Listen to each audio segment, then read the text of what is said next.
All right, let's get this started. Uh, Afternoon to everybody in the East Coast. Morning to the rest of the country. Good evening to people in the motherland in Africa, cause evening over there.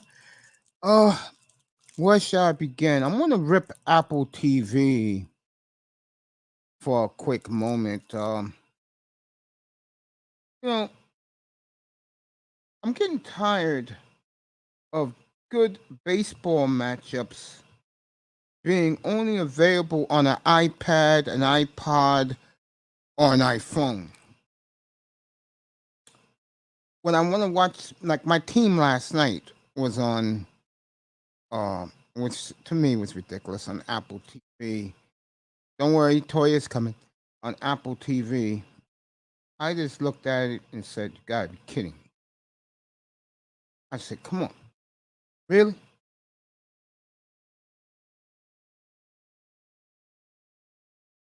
Hold on, get this right.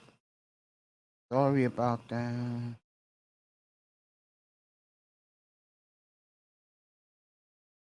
Yeah, you know what I'm saying? I'm tired of seeing these good baseball matchups the last couple of weeks. You know, on an iPad and an iPhone. You know what I'm saying, guys?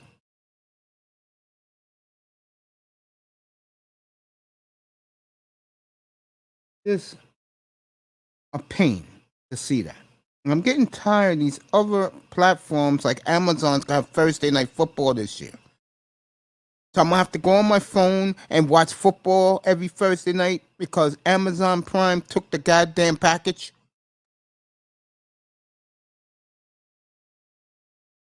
You know what I'm saying?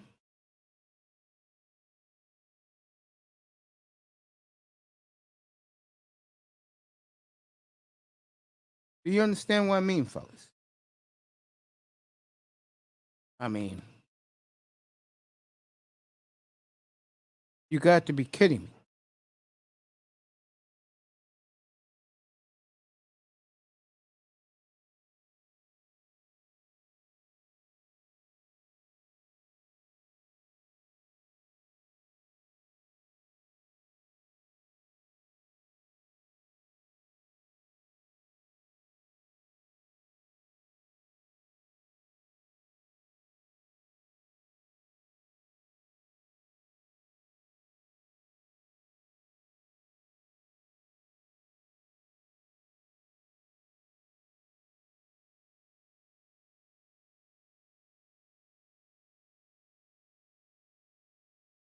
That's number one.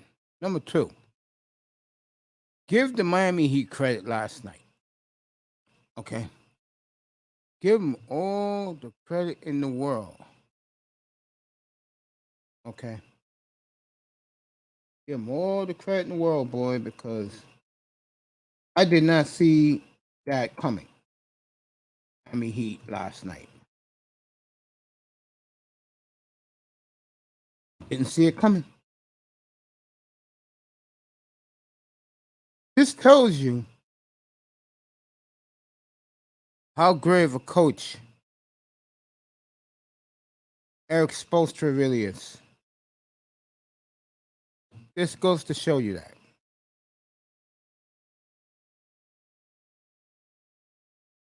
You know what I'm saying? Give Spoelstra a lot of credit, folks. Because let me tell you, from game two to get to last night, Eric Spoelstra looked very, very flustered. And I'm a big Eric Spoelstra fan. I really like Spo. I think he's a hell of a basketball coach. I think he's very underappreciated and underrated. You know what I'm saying? I really like Spo. He does a great job out there. And Miami circled the wagons. We'll see tomorrow night, though. I'll be on tomorrow night, 8:15 Eastern Time. Game is at 8:30 tip on ESPN. And everybody get to see that game tomorrow. So it's going to be very interesting how both teams respond, because the winner of that game is going to get a nice 3-day vacation and fly out to San Francisco for the NBA Finals Thursday night. I'm going to cover every game of the NBA Finals. I'm going to cover every game of the NHL Finals. I'll be doing the Western Conference Finals between Colorado and Edmonton. I don't know when they're going to start that, but I'll have that for you. I hope it starts Monday. Our guest is here. Let me just wrap this up before I beam her up here. I hope it's Monday, because that'll give me a couple of days to do some games before we start the NBA Finals. At least I'll get 2 of those games in. Maybe 3, All right, our guest is here. I sent her a link to get it up here. And she checked her mailbox. The beautiful Miss Toyah will see that. And she'll be up here in a quick minute. Let me also say this, since I'm in a very good mood this afternoon, really this morning, it's still morning, okay? See if Honey Bun can click that link.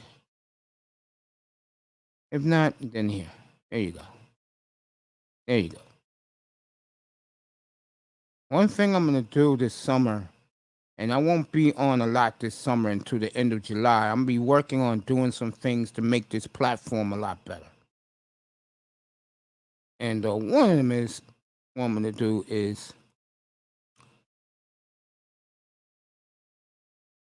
when the second channel goes up, hopefully it'll be up Father's Day weekend. I'm working on it. Get it up by then. Everything when it comes to manosphere and bullshit will be on that channel. This channel will be nothing but sports. So if I'm not going to be here, I'm going to be in Ninjaville. And you'll get a lot of your beefs and stuff like that over there. Our guest is here. My colleague is here. One of the most beautiful women in the world, the beautiful Miss Toyah, is here.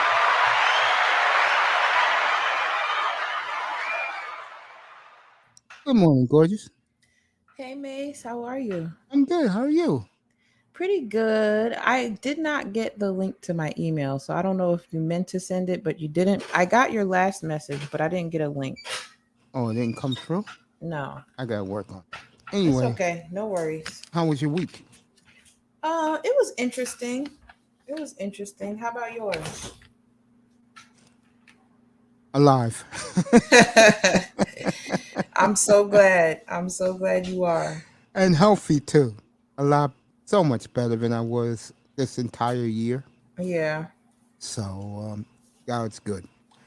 Let me ask you before we start getting into astrology and things like that.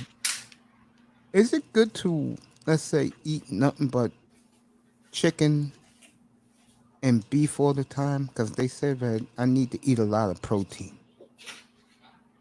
Well, I think that, and I'm not a nutritionist, but I appreciate you asking my advice.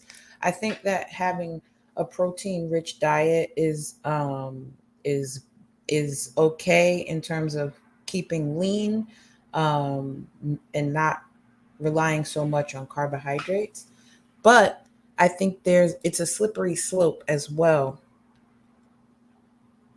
because I think diet really has to be about balance. Um, and I, I try to approach mine from a standpoint of getting full on the good things before I indulge on the not so good things. And I Okay. think that that works for me. I wouldn't tell anybody else to do that, but I'm just saying that that works for me.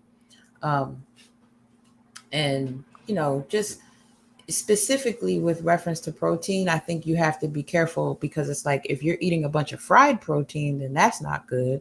Mm-hmm. You know what I mean? But if you're doing things like baked chicken, or fish, or um, maybe even turkey, like I used to love smothering turkey wings, baking Mm-hmm. those, and those, that's a pretty it could be a pretty healthy way of eating your protein. But at the same time, you don't want to do that too much. It also depends on how you're seasoning things and what you're adding to it. Interesting. Yeah. Yeah, 'cause I always wondered, you know, but when they tell you eat lean, Mm-hmm. I always eat lean. I said, okay, I'll eat lean. Yeah. Not a problem. Yeah. And for some strange reason, it just works for me. Mm-hmm. You know what I'm saying? Well, yeah, I mean, everybody's different. So you have to do what works for you, whatever that is. Yeah, good. That's good. Here with the beautiful Toyah. What Um, do you have planned for the weekend? Are you hitting up a barbecue or anything? I keep forgetting it's Memorial Day weekend. Yeah. Because I used to love this weekend as a kid because that means school was almost over. Yeah, good point. It was so cool looking at all the people going to prom. I was like, oh my gosh, I had actually forgotten about prom because for the past 2 years, there really hasn't been any. The kids weren't in school, so folks weren't doing all of that. And then I saw on my timeline a bunch of people were posting their children or, whomever that was going to the prom. And I have a couple of photographer friends who've been taking pictures of people going to theirs, and it's just been so sweet to witness. Tells you what the world is getting normal again. Yeah, yeah, The kids are enjoying their proms across the country. yeah, Good for them. yeah. It brought me back to that time in my life. I had a horrible prom dress, but it was still a good time. I'm glad at least you went to yours. I never went to mine. Uh, since we get in the audience now, Hmm. um, why don't you start telling them, um, go month by month like you do, and tell people what's in store for them this week. Well, I'll be honest with you, Mace. I did not prepare anything for the show today. That's okay. I had my mind was somewhere else. But I think I would rather us just shoot the shit this episode if we possibly can. I Oh, mean, not a problem. I got a I don't question for you. I don't mind talking astrology, and if anybody has questions, I can certainly look some stuff up and talk about it. But All right, I got a question for you right off the bat because this sure. was warfare up here late last night. Really? What Yeah. happened? What did I miss? All right. Oh my gosh, Mace, catch me up. So I'm talking to the shout out to China White. I'm talking to her for the chat, Mm-hmm. and then Ism started playing cuts of her talking, and then she lost it, and Oh no. and she didn't like the fact that Ism was playing her cuts and her voice, and Oh. then got even more enticing when Laurel was trying to like calm everybody down, and Shout out to Laura. China White took a shot at him, and he didn't understand what she was saying to him, and like you know me, I just stay quiet. And then when China left, Laurel just went absolute nuts About what? about what China told him. And I Oh. think the sad part is in all this is, and I try to say this, when women come to my panel, right? Like they come Mm-hmm. in my chat room. Mm-hmm. I guys who called me out last night saying that I'd be too nice to them. I'd be simping. I said, no, that's not it. I said, fellas, it's called courtesy. Yeah. These women don't have to come in here, say hello to me. Because I know what most people, you know what most people love about our sectors, Yeah. unfortunately. Yeah. The niggas fear. Mm-hmm. And um, I don't understand how um being courteous to another human being is called weak. Because they don't know how to do it. So they can only ridicule it. That's all that is. You know. So that was some people in the chat room last night saying that towards me. Yeah, but I mean, here's the thing, Mace. What I love about you is that you stay consistent, right? So Mm-hmm. you wouldn't be able to have that consistency if people didn't know what they could come back and get from you every time. That's why folks keep coming back. And I've said that to you before. Um and that's why I keep coming back. I don't know how many Saturdays we have under our belt now, but I don't About care. I'm 20. not I don't even keep count because it's not about that for me. I keep coming back because I really enjoy you, and there's a baseline level of respect that I get and give when I'm over here. So, Yeah, I said that and to I them think last night. it has nothing to do with you being a simp, being soft, or being a sucker. None of that. It has everything to do with the fact that you understand that in general, women like to be treated with a baseline level of respect and decency. You provide that, and anytime somebody gets out of pocket, you have no problem letting them know. Yeah. And I felt terrible last night for everybody involved Yeah. because um all I'll say is this. If I'm talking to someone in the chat room, Mm-hmm. I'm acknowledging that person, which is most of the time everybody, but especially with certain women. Let that Right. go. That person is not up here to talk. She's just saying Right. hello to me. Right. Makes me wonder about certain men. Just does. Yeah. Because every man is different. Every man has his own course and destiny. Mm-hmm. And I got a lot of, oh, the reason why the women come up here because you make them feel good. I'm like, so? Yeah. Okay. So is that something that you're upset about because you don't know how to do? Are you mad because he can do it and you can't? Like, really? Like, what is the big deal? That's why I don't really go that deep into it, but Nor I just should know you. this, uh, and it's real. Both sides, both genders in our culture got serious problems towards each Right. other. Right. And it shouldn't be that way. Yeah. I mean, I see everybody else on their own cultures getting along. But the one sad thing about our culture is we rather be with anyone but us. Right. And that's a bad sign. But it goes right back to what you were just saying in terms of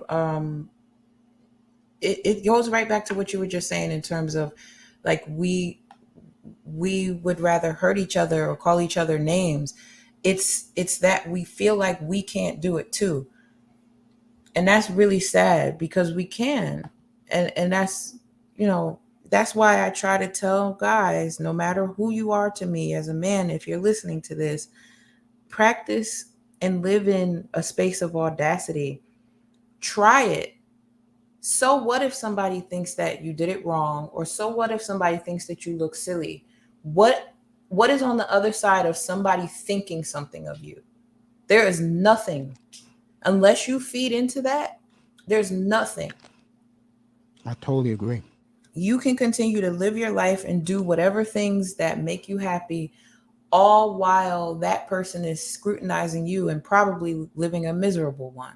So you can continue to care about what they think and then start to be just as miserable as them, or Keep it moving. you can keep it moving, Have a sense of agency and audacity and go out and live the life that you truly want to live, even if it means you make a mistake, even if it means you get rejected, even if it means you look silly. You have to be willing to take that chance on yourself, because otherwise all you are is like everybody else who sits back, complains, points and laughs, not doing anything to make their lives better, but the biggest complainer and expert on what you're doing and why you're doing it wrong. You're absolutely correct. I mean, what I've been through most of my life, Mm-hmm. if you're going to let people bring you down because they have issues with you, that's a you problem. It is a big you problem. Because how you get back at them, you just smile and keep it moving. That's it. Because that's going to make the people angrier and angrier There's at you. there's so much that gets solved in life by minding your business. I mean, minding your business, not only is it free, but minding your business comes with no risks. Like when you mind your business, nobody has you in the mix. Facts. You're not a factor to really anyone unless they go seek you. But if you minding your business, that doesn't bother you anyway. It's like I was just I don't know if you've had a chance to go listen to Green Gorilla's live stream, his lo-fi playlist, but he's been going for like 3 days now, 4 days now. And I've been listening to it on and off all 4 of these days. But I said, in the chat, I said, if you come in here and you listen to this and you don't feel better than when you came, or at least bop your head to it, I don't know what to tell you. Because I dare you to come in and listen to that music and not feel better than when you walked in, or at least, like I said, bop your head. And Green Gorilla responded and he said, well, some of these folks just want to stay mad. And to I your would point, agree with that.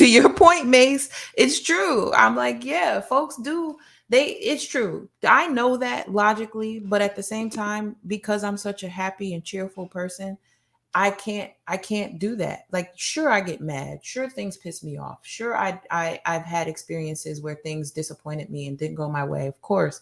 But guess what? If I stay in that place, I'm telling the universe to bring me more of that energy. So I get out. As soon as something doesn't go my way, that's the indication to let me know. All right, you're off course. Change course. Pivot. Excellent. And I think if more people understood that, they could live happier lives too. It's amazing. When I was in my clinic, a lot of the other patients didn't like me because Because they were haters. I wouldn't say haters, but more, they didn't like the fact that I will always leave with a smile on my face. How dare you be happy? I How dare you wasn't be happy. coming in here and leave happy? That you supposed to be just as miserable as everybody else. Yeah, that's the point I was going to. Yeah. And like, I'm like saying, folks, in my mind, I'm saying, folks, I've been in here so long. And I know that this shit is trying to save my life. I put myself in this predicament. Nobody else put me here. Okay. I mean, what I go through, that's on me. I have nobody to point the fingers at but myself. I let myself go. Good But for you. I think for me, recovering, losing all that weight, Mm-hmm. saved my life. I mean, everybody told me when I first got sick that added 25 years of my life. Yeah. Both me and you was two human beings in our bodies Oh, for at one sure. time. At one time, it was four of us. Yep, sure was. And it's not a good feeling, folks.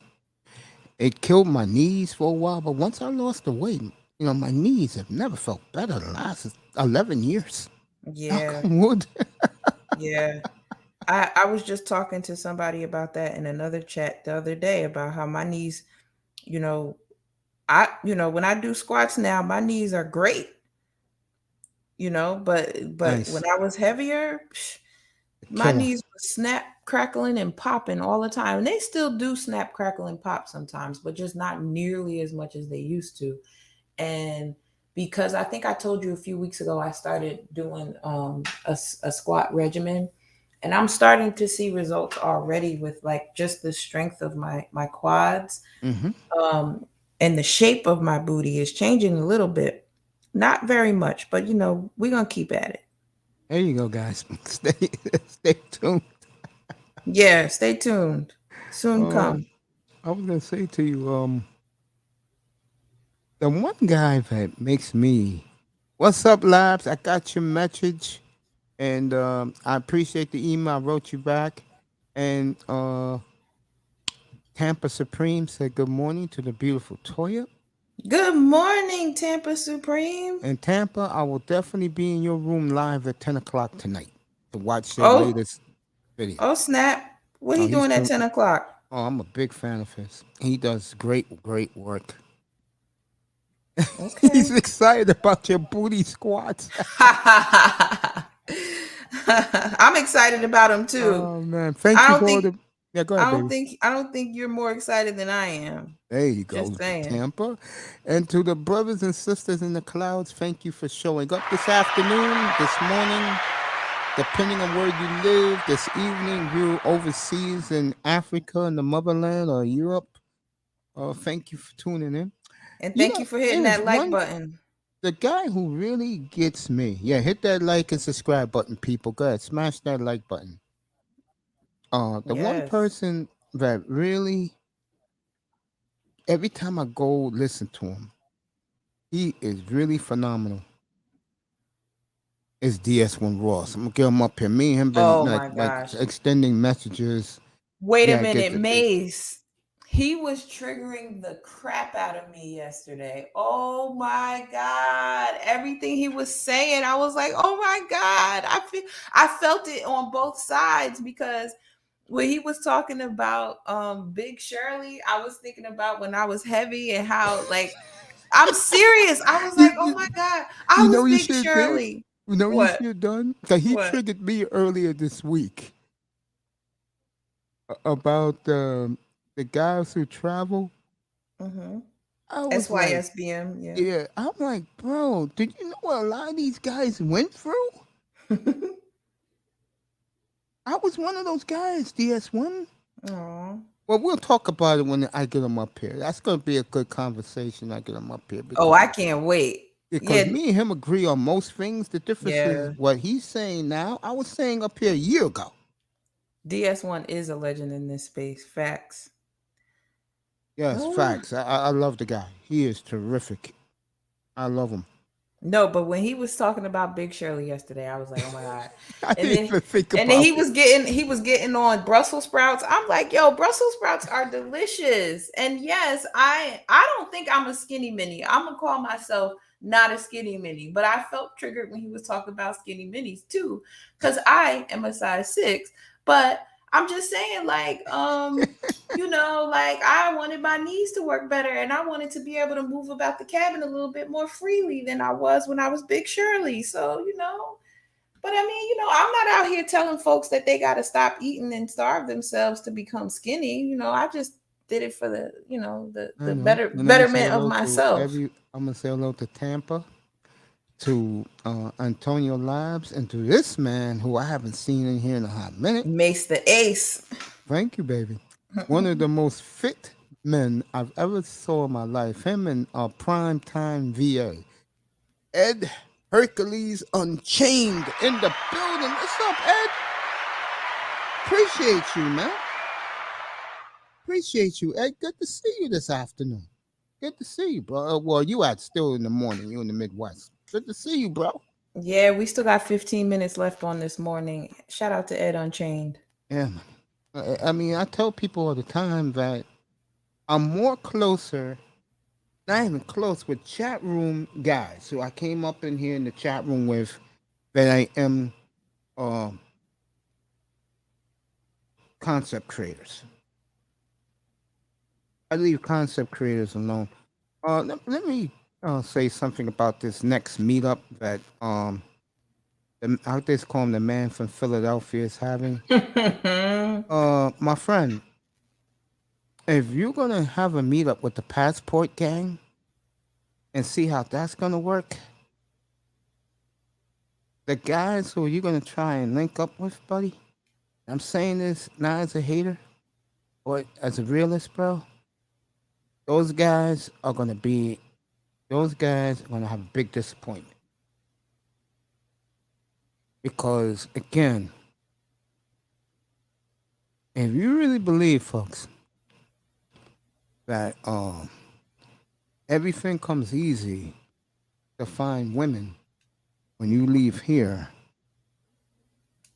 good luck with that. Now, I know there's some guys who ended up getting married over there, and more power to those guys. And I have nothing against them. Matter of fact, I support those dudes. Shout out to Aaron Ferris, the leader of the Black Man Travels. And Aaron, get me a red T-shirt, please. Send that over here.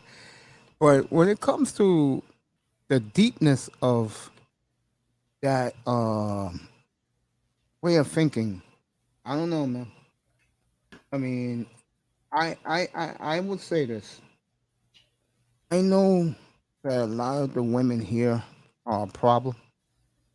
I'm not going to deny that, but sometimes you should just take care of your purpose and do you. And women are always going to be here. I mean, when I hear these guys complain about these women, I just shake my head. You know what I'm saying, Toya?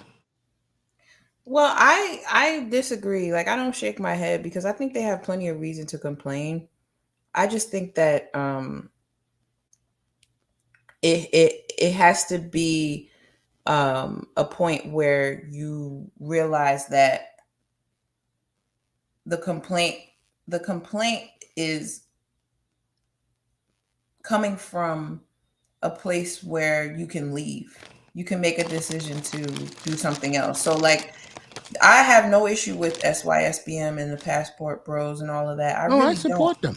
I know you do. I'm not saying that you don't. I'm just saying that hearing them complain about their experiences has helped me to be a better person, I think.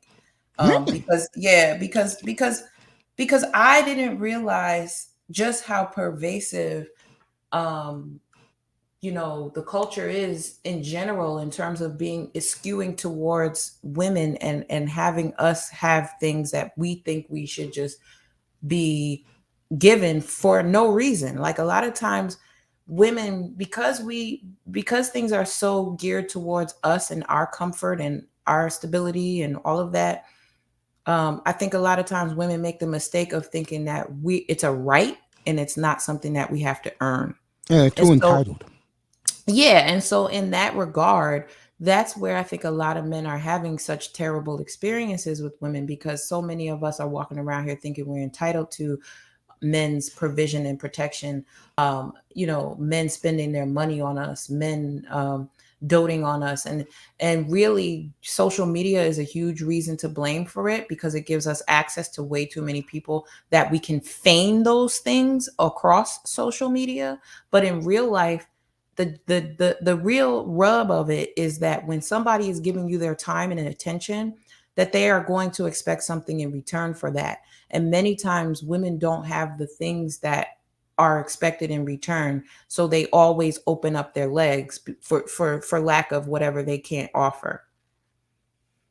And so, I think men have quite a bit to complain about and they have every right to complain about it. But 24 hours a day. No, not 24 hours a day, but it's hard to not join in on the game when you hear somebody talk about a story that's similar to your own. That's true. And that's what got me really into this. Ed, that's why I call you Hercules, my brother. That's why I call you Hercules. I know how strong you are. Shout out to Ed Unchained.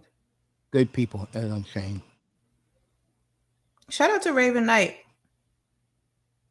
Yeah. He said he was the first one here. We just didn't know. He was spying on us the whole time. Shout out to the genius. That's my nickname for him. Raven Knight.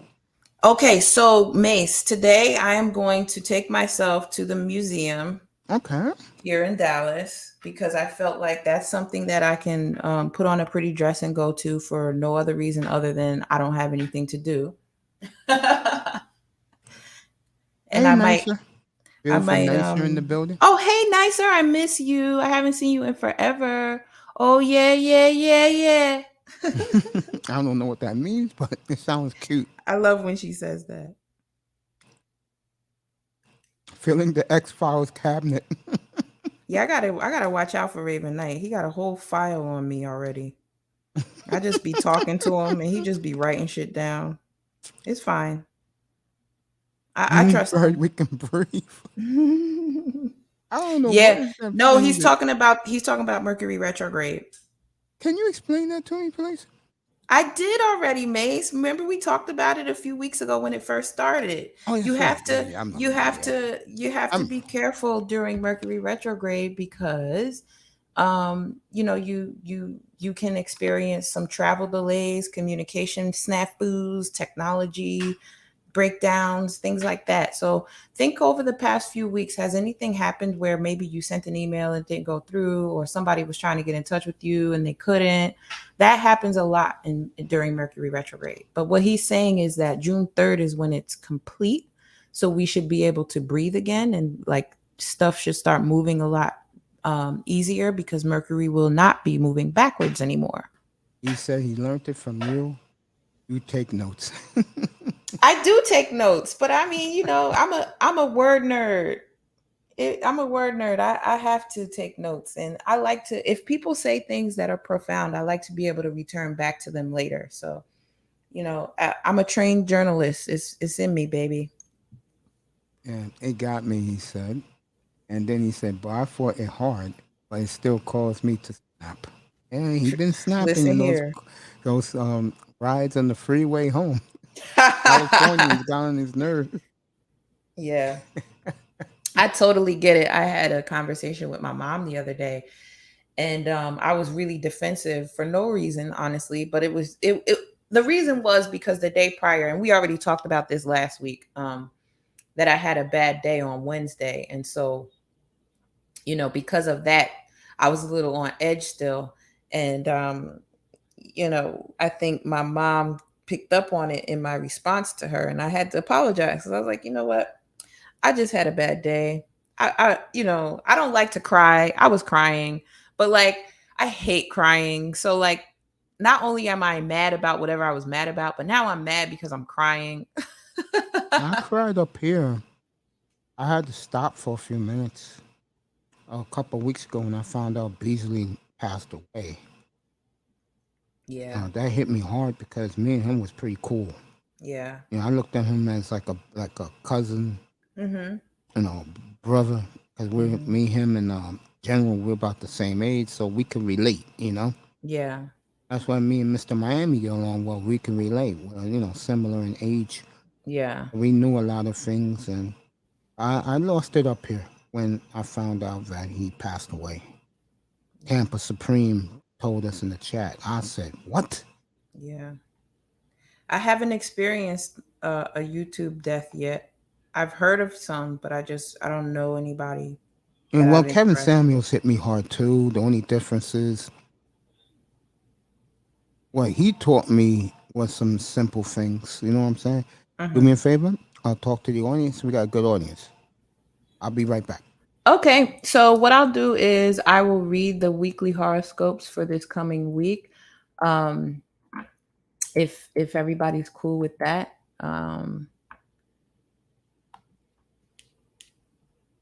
Let's see, where will I get them from? I usually do Holiday Mathis, but she does hers on Sundays, so I don't have access to that yet. But maybe somebody else has them posted for the following week already. Let's see. Here we go. Weekly horoscopes for May 9th to June 4th. Hold on, let me go back to this and just reply. Raven, says that's the only part of Mercury retrograde I can't seem to zero in. The part where the energy comes at you, like the week, I do look towards the mid to end point. Well, I think that's where knowing your chart really helps you, Raven Knight. Um, because if you know, like, what, first of all, knowing that the Mercury retrograde started off in Taurus and then it went into Gemini, would be important to like know where those two signs are in your chart. For example, like let's say your Venus is in Taurus. Venus is the planet of love and relationships and how we, get along with others. So if your Venus is in Taurus and Taurus, the retrograde is in Taurus, that would probably impact you in that regard. Um, anything that's in Gemini, because we are in Gemini season, is going to be highlighted right now for you as well. I don't have any Taurus in my chart, but not my south node. My rising sign is Sagittarius, and the opposite of that is Gemini. So there's a little bit of it's hard to put into words, but again, if you do look into your chart, you'll see how these things affect you, and you can move better in alignment with the planetary movement based on that. That's why I'm so into astrology, because it really is about you personally and using it as a tool versus what people say about it being a belief, or it's not a belief. Ed Unchained, you are not crazy. A Gemini, you are not crazy. Stop it. Don't call yourself that. I'm not buying that. I love Geminis. Geminis are like my best friends. Raven Knight said, yeah, my mom's, rest in peace, used to do my chart. I haven't tried since she passed. Just use my mental. Okay, but you can. There's websites you can go on to just pull it up and give you a general basic. Also, Chantel explains it all on Instagram. I promoted her on my channel because I got my birth chart done by her a few weeks ago. Not because I needed it done again, but literally just because I wanted to do some more exploration into my houses. And so I found that session to be quite helpful. She's very reasonably priced, and she will give you your money's worth. I'm telling you. Let me actually pull up her website, and then I will post it in the chat for y'all, because hang on. I really do. I liked my session with her. Like, I really felt like I got so much more than what I paid for, to be honest.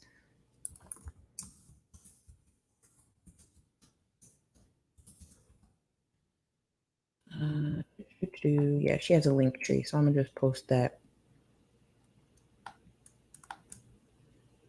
But I even put up a reel on my Instagram just to celebrate her and to bring her some traffic. Hold on, let me log into my YouTube, you guys. I'm really just on StreamYard and my squirrely YouTube account that I don't want y'all to know about. And I can't chat because I don't have a page. Here we go. So yeah, hit that link if you want to go get your chart done all over again. He said, get with a Gemini, the relationship becomes an instant threesome. That is not accurate. You just got to keep them stimulated, and they're happy. They're stable and happy as long as you keep them stimulated. So as long as you keep them unstable, they'll be stable. All right. So I'm going to go ahead and read the weekly horoscopes for May 29th to June 4th, you guys. So bear with me, and I'll try to read it slowly so that you can retain it. Or if you have a question, you can stop me from the chat.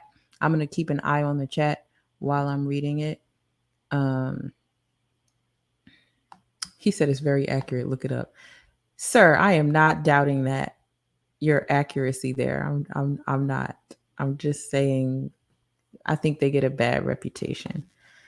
So I'm going to start with Aries, which is, if you were born between March 21st and April 19th, a belated happy birthday to you, because your birthday just passed last month or so. But here is your weekly horoscope for May 29th to June 4th. Now's not the time to be quiet.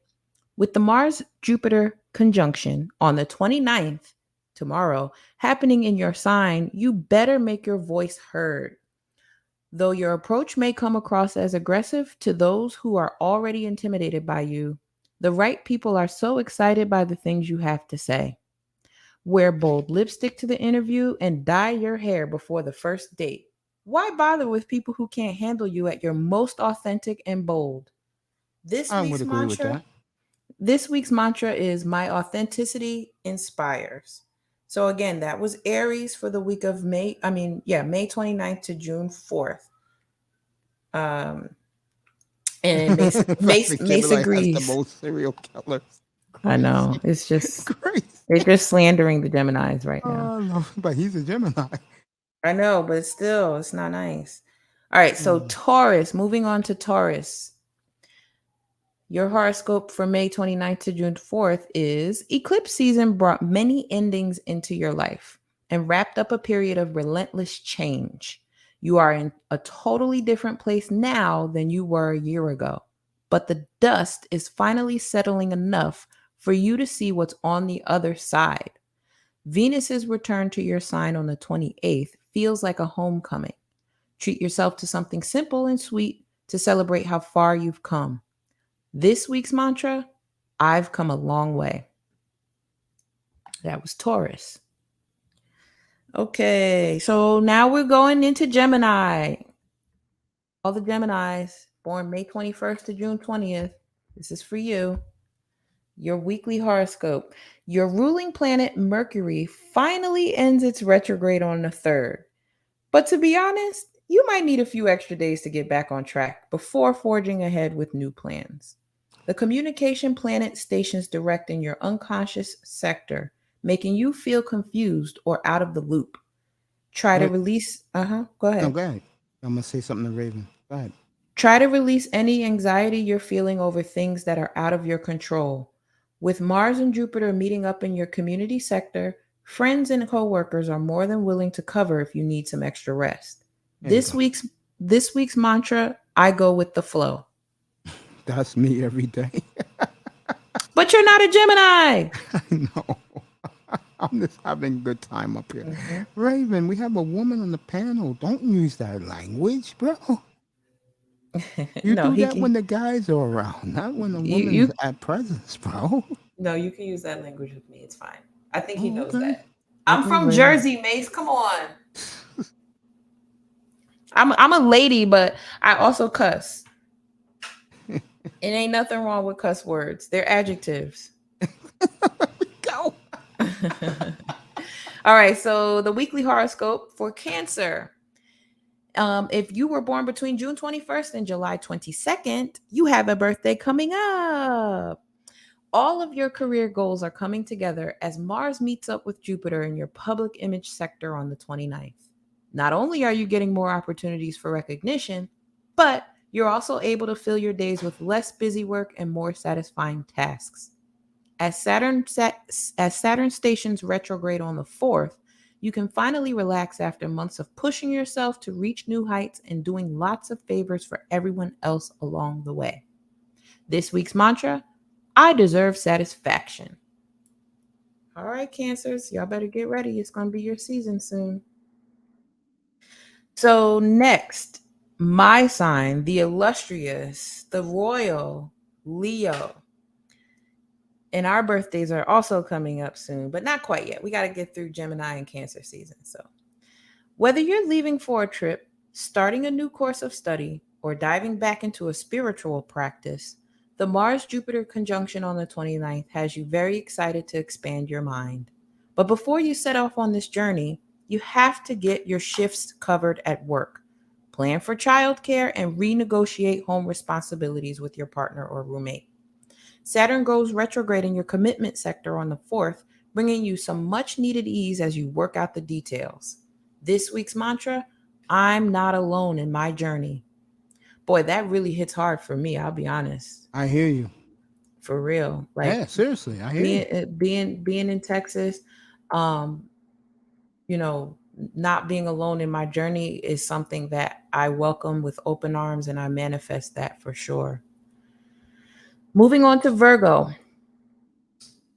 After weeks of back and forth travel plans, you're finally on your way to visit your in laws this week. The Mars Jupiter conjunction on the 29th falls in your shared resources sector and finds you putting in a lot of extra effort to make sure your partner feels supported around his often difficult family. Sure, it would be more fun to visit your own loved ones or take a vacation just the two of you, but showing up selflessly like this solidifies your bond. Plus, now he owes you a favor. This week's mantra: I'm doing it for love. There you go. Yeah. All right. So, moving on to Libra, your weekly horoscope, Libra. The Mars Jupiter conjunction falls in your partnership sector. And if there was ever a moment to shoot your shot, this is it. Though your romantic relationships are also heating up, this is a particularly auspicious aspect for forging a new business or creative partnership or renegotiating a contract at your current job. Just wait until Mercury stations direct on the 3rd to sign on the dotted line so you know all the details are in order. This week's mantra: I'm undeniably desirable. There you go. All right, moving on to Scorpio. Though you might still be feeling an eclipse season slump, the Mars Jupiter conjunction on the 29th pushes you back to action. Whether you're taking on an intense fitness regimen, working overtime to save cash for your summer vacation, or on a home organizing spree, you have boundless energy right now when it comes to work and taking care of yourself. If you've been dealing with a long-term health issue or chronic illness, this aspect may also bring good news about treatment or relief. This week's mantra: I do what I have to do. I just want to speak towards Raven Knight's comment. Yeah, don't sign or agree to shit until after the 3rd. It's true. It's true. I'm telling you, like I've been going on interviews and talking to folks about work this week, and I have some stuff lined up, but I made sure to push it till the following week in terms of I don't want to have to make a decision before Mercury retrograde is over, and I want to make sure that the shadow period is done as well. So yeah, I have to agree with you, Raven Knight. And it feels so good to talk to a guy who gets it. Because oftentimes I feel like men do not know shit about astrology unless they are El Gibbet. And I just enjoy the fact that I'm talking to a guy who gets it and also has an appreciation for it and is not like, horoscopes are stupid. Why do you believe in that stuff? Anyway. So Sagittarius, things get spicy with a new lover as Mars meets up with your Jupiter in your romance sector on the 29th. An aspect like this only comes around once in a decade. So if you're looking to accelerate a fling to a committed relationship or just have really good sex, don't miss this opportunity. You may also find yourself getting back to hobbies, creative projects, or TV binges that you abandoned in a fit of stress earlier this year. Make pleasure your priority. This week's mantra: I get what I want. Okay. Yeah. He said, good, she wants me. I figured. Raven, I don't know who's more high on themselves, me or Raven, but I think it's much more Raven. I don't know, y'all. I could give y'all some competition. I'm pretty high on myself, too. Okay. Oh, he said, yeah, I've been feeling it from a coworker. Okay, shout out to your coworker. I hope she's audacious and she asks you out. You better be high on yourself, Raven. Shoot. Hell yeah. I proved that last night. That shocked a lot of guys up here. You better get high on yourself if you're not. Shoot. Because I always say this. You better love yourself. Love you because nobody else is going to. And if you don't let people know you love yourself, that's a them problem because they're not going to love you back. But if you show people that you love yourself, you show them how to love you Exactly. just by you showing that you love yourself, for sure. Exactly. No doubt about that. Yeah. So we have two more signs left to go, but shout out to Sagittarius. I'm my rising is in Sagittarius, so maybe that means somebody's checking for me too. Usually when you read your horoscope, you read for your sun sign and your rising sign both. Mm-hmm. So maybe I'll have an opportunity to accelerate a fling. I don't have a fling currently, so I don't know how this is gonna work out for me, but I'm just gonna embrace the mantra, I get what I want. There you go. Capricorn. The Mars Jupiter conjunction on the 29th falls in your home sector. Though this aspect might bring you a sudden gust of energy for home improvement projects, it may also lead to a heated argument between you and a family member or roommate. The problems you've been keeping to yourself can no longer be literally or metaphorically swept under the rug. If the argument is about money, you may be able to work out a deal when Saturn stations retrograde on the 4th, releasing some of your ongoing financial pressure. This week's mantra: I deserve all the space I need. Aquarius. If you've been feeling like nothing gets done unless you do it yourself, then that's a clue that you need to step back and take a break. Why keep going when this workload is unsustainable? Your ruling planet Saturn stations retrograde on the 4th, releasing some of the pressure that's made you feel like you had to do it all for the last few months. And let's be real, the last couple of years.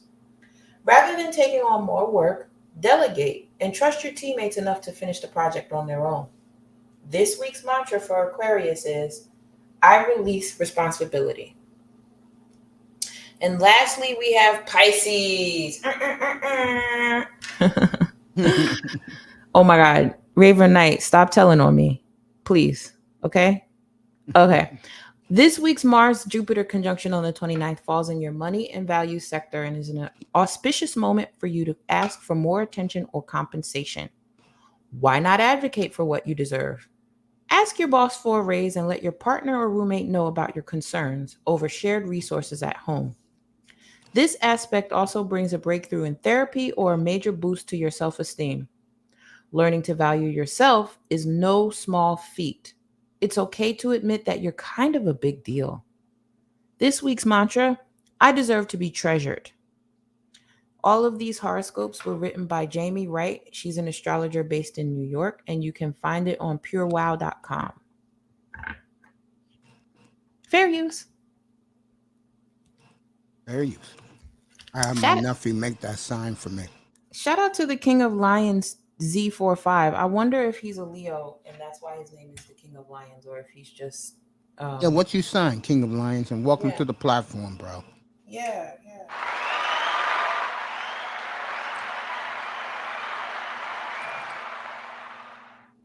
Yeah, to let the beautiful Toyah know your horoscope sign. Oh my God. My mom just sent me a video of someone delivering a bouquet of roses with little kittens inside of them. Nice. No, that's ridiculous. People are crazy. You better not ever send me nothing like that. Anybody who's listening to this, you better not ever send me a bouquet of flowers with kittens in them. Unless you plan on coming and taking them right back. Oh, he's an Israelite and a truther. Okay. Okay. I was gonna say that, but I didn't want to assume because I like people to tell me who they are. No problem, bro. Everyone's welcome. Just bring something to the table. I'm not talking about food either. This topic's that so. I think that bring it to the table. Men are using it as their mantra. So, do Israelites not celebrate birthdays? Because I still want to know what your sign is. Do your culture celebrate birthdays, King of Lions? Let us know.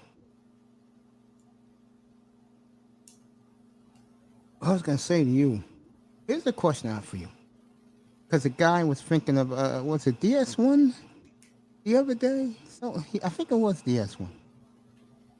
Shout out to Sheep Stay Sleep TV, DS1 Ross. Shout out to Sheep Stay Sleep TV. I'm there. If I'm not there, like for a show, I watch it before I go to bed. Yeah, He cracks me up. he's awesome. And I'm sorry that yesterday he rubbed your feathers. He did. He got me good. But I Oh, mean, did like, he get the? this is the thing. I wasn't mad about any of it because everything he was saying was true, and I will never, like, regardless of how something makes me feel, I will never take away from the validity of it. Nope, that's no problem, King of Lions. Everyone's family in here. Yeah, we love each other here. It's a safe space. I was laughing mine behind off. What's up, fasting? Good to see you, family. Mm. One of my favorite guys. One of the first people that I became friends with in the chat room these last couple of years. It's good to see you, bro. Peace to you. I'm gonna send you a chat message in a second. Peace to you too, my brother. And Toyah. He said peace to both of us. Yeah, I said hi already. Um yeah, Ross said this. Yeah, it was DS1. He said, how come women never take pictures with the guy who Here we go. I'm like, you know what? You're right about that. Because I'll tell There's a you certain something. kind of woman who does that. Just FYI. But go ahead. And I will admit this. My ego is blown. When I first lost my weight and I'm taking this woman out to dinner one night, and I'm like, I said, hey, let's take a picture together because we both look great. She said, no, I don't do that. Oh Yet she yeah, was taking pictures of the food. yeah. That's I'm like, terrible. are you serious? Nah, you gotta kick her to the curb. She got to go. What the hell did that mean? That she's a piece of shit. That's what it means. Cause to me, like, that's why I don't do that. That's exactly why I don't do that. No, thank you. I'll pass. If I can't proudly enjoy my time with you, then I don't deserve to be out with you. That's the way I look at it. And it's, you know, women who are users will do that. Okay. But I just happen to not be one of those types. Oh, so And that person's the type that likes getting free meals and yeah, yeah. And I mean, there's enough men out here who will happily and gladly do that. Um, but it's just, again, it's just not it's not what I do. It's not how I operate. Cause for me, I'm smart enough to know that everything is energy. mm-hmm. And so if I'm not willing to receive that energy back from somebody, then I'm not going to put it out to somebody. Damn, And it's that that's bad, that signal, huh? It's yeah. that bad for men? What do you mean it's that bad for men? When women don't want to take a picture with you, but they taking pictures of the meal you buy them or the But jewelry you buy. that's but see, this is what you get when you go for a specific kind of woman. Unfortunately, the best looking ones, the ones that get the most likes, the ones that are um, highlighted with, they're wearing the latest in hooch couture fashion, and everything is sticking to their figure, and they got a BBL or whatever, whatever. There's so many archetypes that fit under this umbrella, but the point that I'm making is those are the women who want to be seen. They don't want to be seen with you. They just want to be seen. So if you can add to their being seen, they will use you for that. Okay, now I understand. Yeah. Hit that like and subscribe button, folks. Yeah, now I understand. I understand. Shout out to Commandante Lou with the crypto donation late last night. Thank you, sir. Shout out to Comandante Lou. He's such a sweetheart. But yeah, so I am planning to go to the museum today, Mace. So I will not be staying too much longer. I've had a good time chatting with you so far. Always. Um, and And I look forward to seeing Raven Knight in the hot Centaur summer. I ain't even gonna hold you. I'm really looking forward to seeing that. I think that'll be fun. You and Raven I'm having not get saying we're gonna do it together. I'm just saying I would love to witness it. Like yeah, I okay. gotta meet him at some point. But Yeah. yeah. Raven Raven's this he's fascinating, I tell you that. The 2 months I had him up here, he's been nothing but excellent. I mean, guys gravitate to him. His knowledge of tech and all the various things have has hit home to a lot of guys. I tell you, when him and Itas kicked it off together, I said, boy, I said Raven got something none of us does. You know who I haven't seen in a while, and I'm not even mad about it. Which person? Um, Triple Black. Yeah, people been asking for him. Go ahead, keep talking to the audience for a minute. Actually, I wasn't saying it because I was asking for him. I was just saying it because I've noticed that I haven't seen him, and it's a pleasant thing. It's a really pleasant experience. Because that man, my heart goes out to him and his son. To be honest, um, I'm. Yeah, I mean, Triple Black, he's good people. I really appreciate him, but Mhm. sometimes he is out of space. He is most of the time, and then you can't even have like a. You really can't have a coherent conversation with him a lot because it's like he will clamp down on something you said but won't understand what it is that you said and go off on a tangent off of what he misunderstood, so now Uh, you're having a completely different conversation. you know what makes me laugh with him? What? And shout out to Triple Black. Hope you're all right with your son, bro. Yeah, I do Um, too. No um, shade, just his obsession with the sisterhood. yeah. I'm like, bro, let it go. I mean, I don't like the sisterhood either, but with me, I can pull it away for a few days. But this is where listening plays a part. He's Beasley 2.0.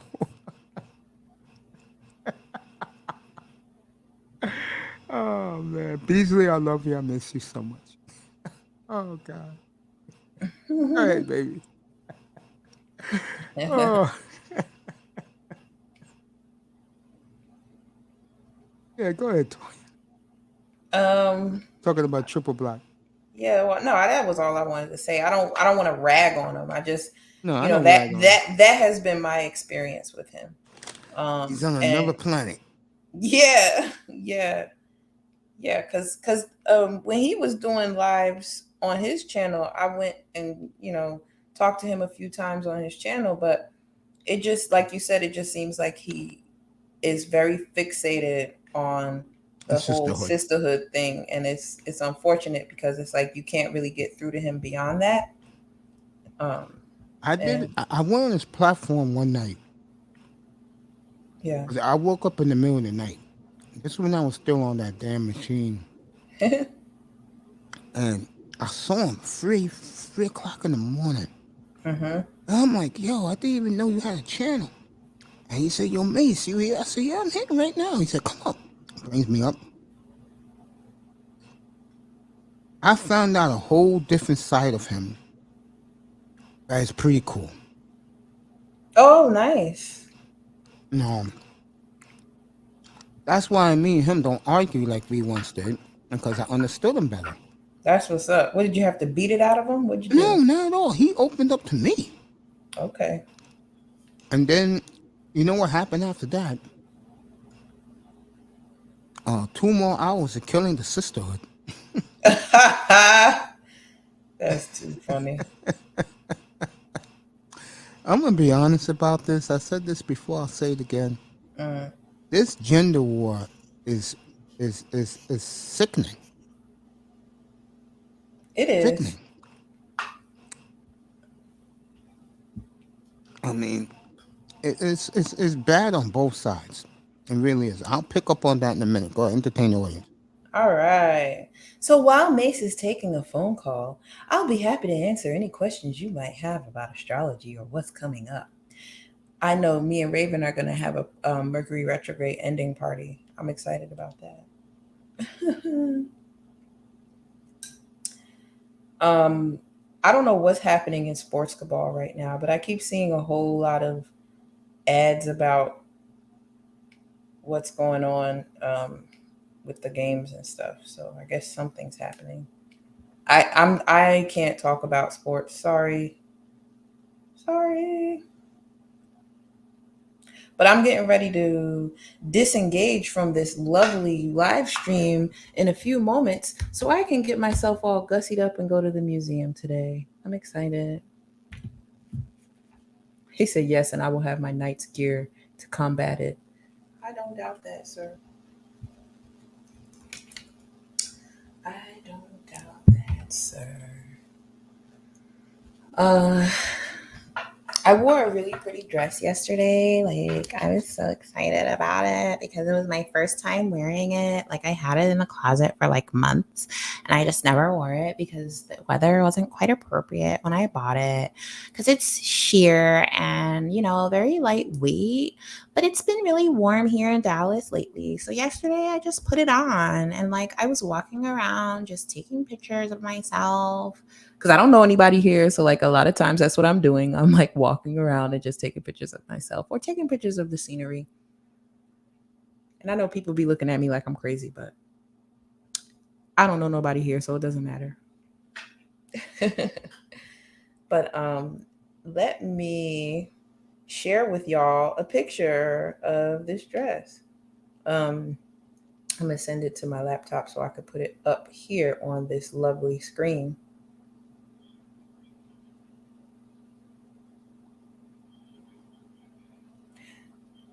But I'm not short on dresses, so I have another one I can wear today.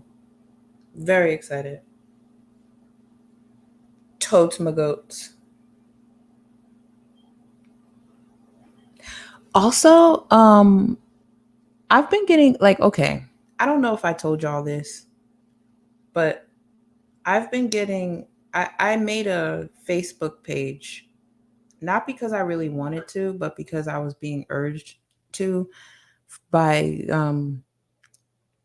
the showrunner on another panel that I do every Tuesday nights here on YouTube. But so I made the Facebook so that I can engage with the Facebook group that is like um a part of the show.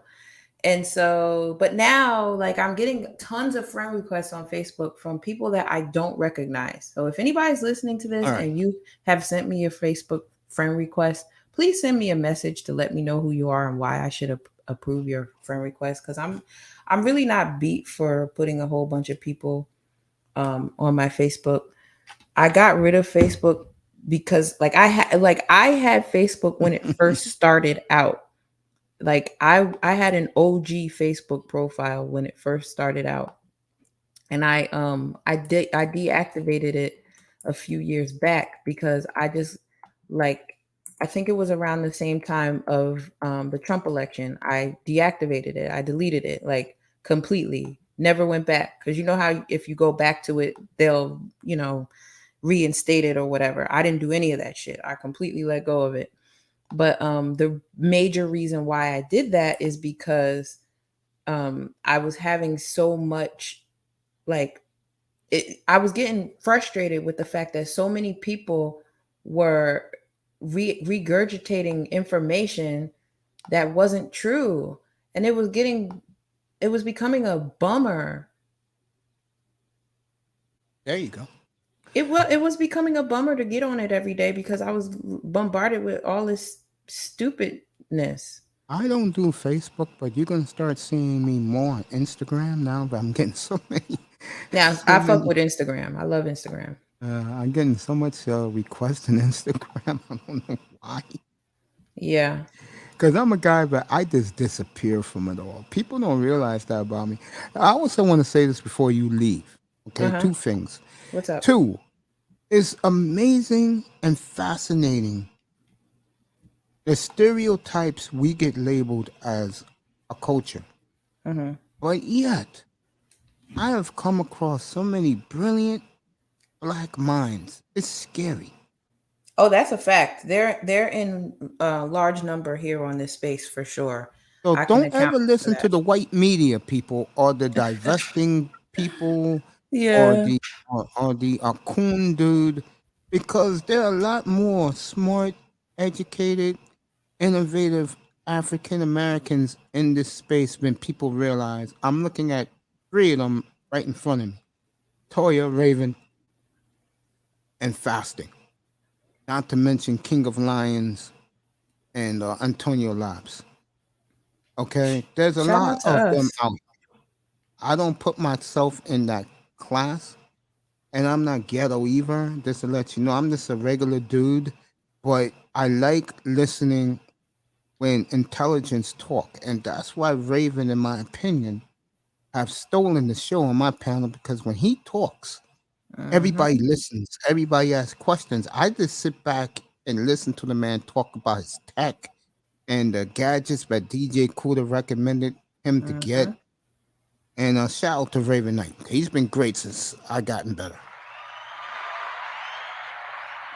That's number two. Number one is you. Aw. I don't give a damn what these dudes say. And I scratch my head about a lot of these guys. You know, but the one thing I will say about you is not only are you terrific and you're enjoyable to talk to, like you say about me, but what I love about you is that most of the guys that we come across love you too.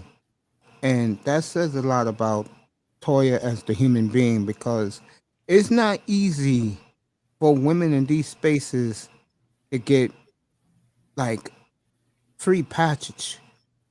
And I can count them on one hand from what I know, because I don't go everywhere in these streets. I'm not one of those people. You know, In these streets. I stay in my lane. There's certain guys I respect and love. I look at them as family. There's certain women that I respect and love, and if I see them on the air at 5 o'clock in the morning, I'm getting ready to take my morning walk. I go into the clouds and text and say hello to them. Shout out to the beautiful beach, and I don't know where she can reach Bayou Bunny, but shout out to her too. Yeah. Um, I was, oh my God, Mace, I was just thinking about Bayou Bunny the other day. That is so funny you mentioned her. I swear to God, I was just thinking about her like, yo, where has Bayou Bunny been? And why haven't we seen her? That's my Leo sis right there. I heard she's laying low for a little while. I guess, but like, I Shout out to her. mean, Hope she's all right. what about those of us who miss you, sis? Hey, let me tell you, you find out about how much people really care about you. Yeah. When I was gone, most of this, like 4 months, folks, I got a lot of people who was reaching out wondering what happened to me. And you know what my nephew told me? And this really blew me away. My nephew said, "Do you realize how many people you affect their lives?" Mm-hmm. And my nephew said, "I never realized that." I said, "Didn't that affect you and your brother's lives?" He said, "Yeah." Well, There you go. I said, "But I really appreciate the love that supports me." And I'll say it again, O'Shea Duke Jackson, shout out to him. Uh-huh. He was right. Said this a year ago. If you show your own people love, they're gonna love you even more back. Facts. That's why I stay on this side of the fence. I'm not like some people got 100,000 subscribes catering to Mm-hmm. the man. Mm-hmm. Mm-hmm. I'd rather be on this side of the fence because I know people really support me.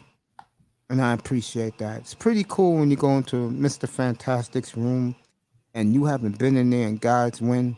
He sees you and he say, "Yo, Mace, what's up, man? How you doing?" A lot of these guys, people don't. I forgot who it was. I think it was Des James, and he couldn't believe the people that came in here to say hello to me. And I'm like, Des, brother, don't you understand? I'm part of the family, bro. I'm not. I'm not a Who's wannabe, bro. I've been in you're like, these who's gonna rooms. tell him? I said, of course. I said I'm humbled by it, but it's just me being myself, and this is why me and this man right here have a very good relationship.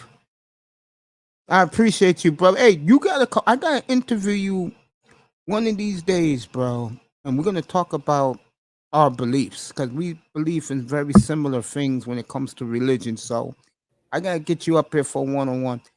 Two of the best interviews I did was with this man, and it was after the show. Believe it or not, we just kicked it for like an hour and a half, just talking about God and the Lord. It was fascinating.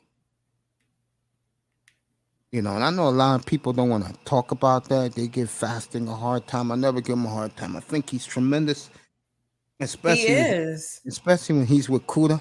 Yes, absolutely. I'm a big fan of when him and Kuda are chatting together because it's like two live wires Mm-hmm. charging each other up. I love it.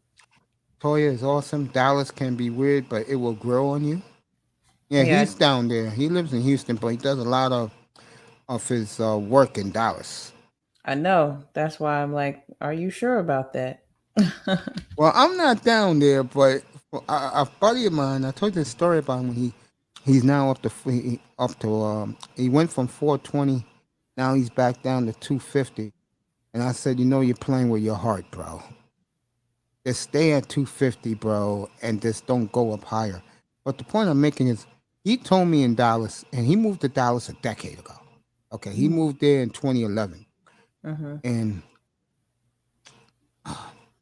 he told me the one thing you see, two things. One, everybody drives a pickup truck, including the businessmen. Mm-hmm. They wear the Stetson hat and the boots. And he said, number two, you have to eat in Dallas. That's what he Mm-hmm. told me. He said, you have to eat the barbecue every day. I'm telling you, the I, barbecue here is no joke. I Like swear right to now, God. I'm thinking about where I could go get some short ribs from today. I want some short ribs. I swear to God. Raven would know that, and Fasting would know that. Let Toya know, fellas, where she can get some short ribs today. Let her know that. We're at in the Dallas Metroplex area. I tell you, if I lived in Dallas, honey, I'll be a blimp again in a week. Yeah, no, I'm telling you, it's not okay. I definitely, like I said to you before, I did put on weight when I first got here, whatever, and I think it has now evened itself out. But um, I'm not mad at it either. So you still have to partake. Come on, if you ever come visit me, Mace, I'm gonna take you to at least two good restaurants. Yeah, I gotta get down to Texas, to both Dallas and Houston. I gotta get down. That's one of the few places I have not been. Thank Uh, you, Raven. I really and I appreciate you would love to saying get that. I down really there. do. And I'm gonna Yeah. put it up there for you. Yeah. You say you Yeah. know people over there. Just j- just see well, I would put my phone number in the back chat, but there's I wouldn't do that. I'm not gonna yeah. Just email these guys your number, Yeah. and Yeah. and they'll help you out. I have enough belief in these two guys, but they'll look out for you. No, I believe that. I There's believe there's that. a lot of events to come. Things are only beginning. I get the feeling, Toy, you're gonna have a great summer down in North Texas. I receive that and I speak it into existence. I cannot wait to experience the great summer that I know is on the way Oh for yeah, I me. think you're gonna have a good summer up there. I never have a good summer, but I know you're gonna have one up there. I'll be down there. Moving and shaking, moving and shaking and popping, as Star would say. Let me ask you this before you go. Yeah. You love it down there, don't you? I do. I do. Like I was talking to my mom and she was all like I think she was waiting for me to say I'm going to come back to New Jersey, but I was like, "No, I'm not giving up." Like it's been rough, but I'm not giving up. So, yeah, I love it here and You know I'm what? doing whatever it takes to make sure that I put roots down here. You know what? When I Mm. moved west, it wasn't culture shock because I knew what I was getting myself into. Mhm. But the cool thing is grinding it out Yeah. until you find your niche. and Yeah. everything to you comes like a snap of a finger, Yeah. then you're gonna really love it. It's true. I mean, I miss it out west, and as soon and I say a year from now, I will go there to visit everything, Hmm. and go to where I used to go and hang and everything. But you get used to it after a while, and then, and like in my case, it was like paradise for me.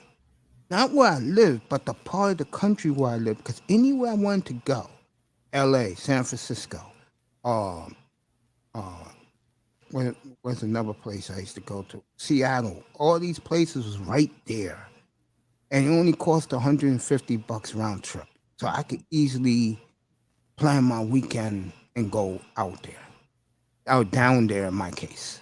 Hmm. British Columbia was right there too. It was heaven. Nice. And for a black person, male or female, the cool thing about it is that you're gonna find out about yourself very quickly when you live in places where we really don't belong. Okay.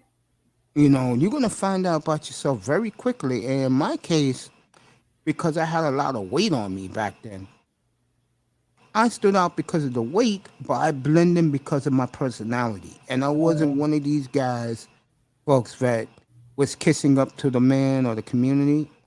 I told the community, kiss my you know what. I have my backpack for a reason. I got a flight leaving at 8:15 in the morning. I'm not staying in this the uh, hillbilly town for what? To be bored to death? Right. You crazy? What we're not going to do is. All right. Well, Mace, it's been a pleasure talking to you this morning. I'm going to go ahead. It's 1:45 here now. I'm going to go ahead Enjoy and, the museum. yeah, I'm going to. I'll take plenty of pictures. So maybe next week I can share them with you. No problem, baby. All right. All right. Everybody listening, I hope you guys have an enjoyable rest of your day. If you haven't yet, get some water and drink it. Your body will thank you for Oh, it. look who came to say hello to me. Wow, I didn't know she looked like that.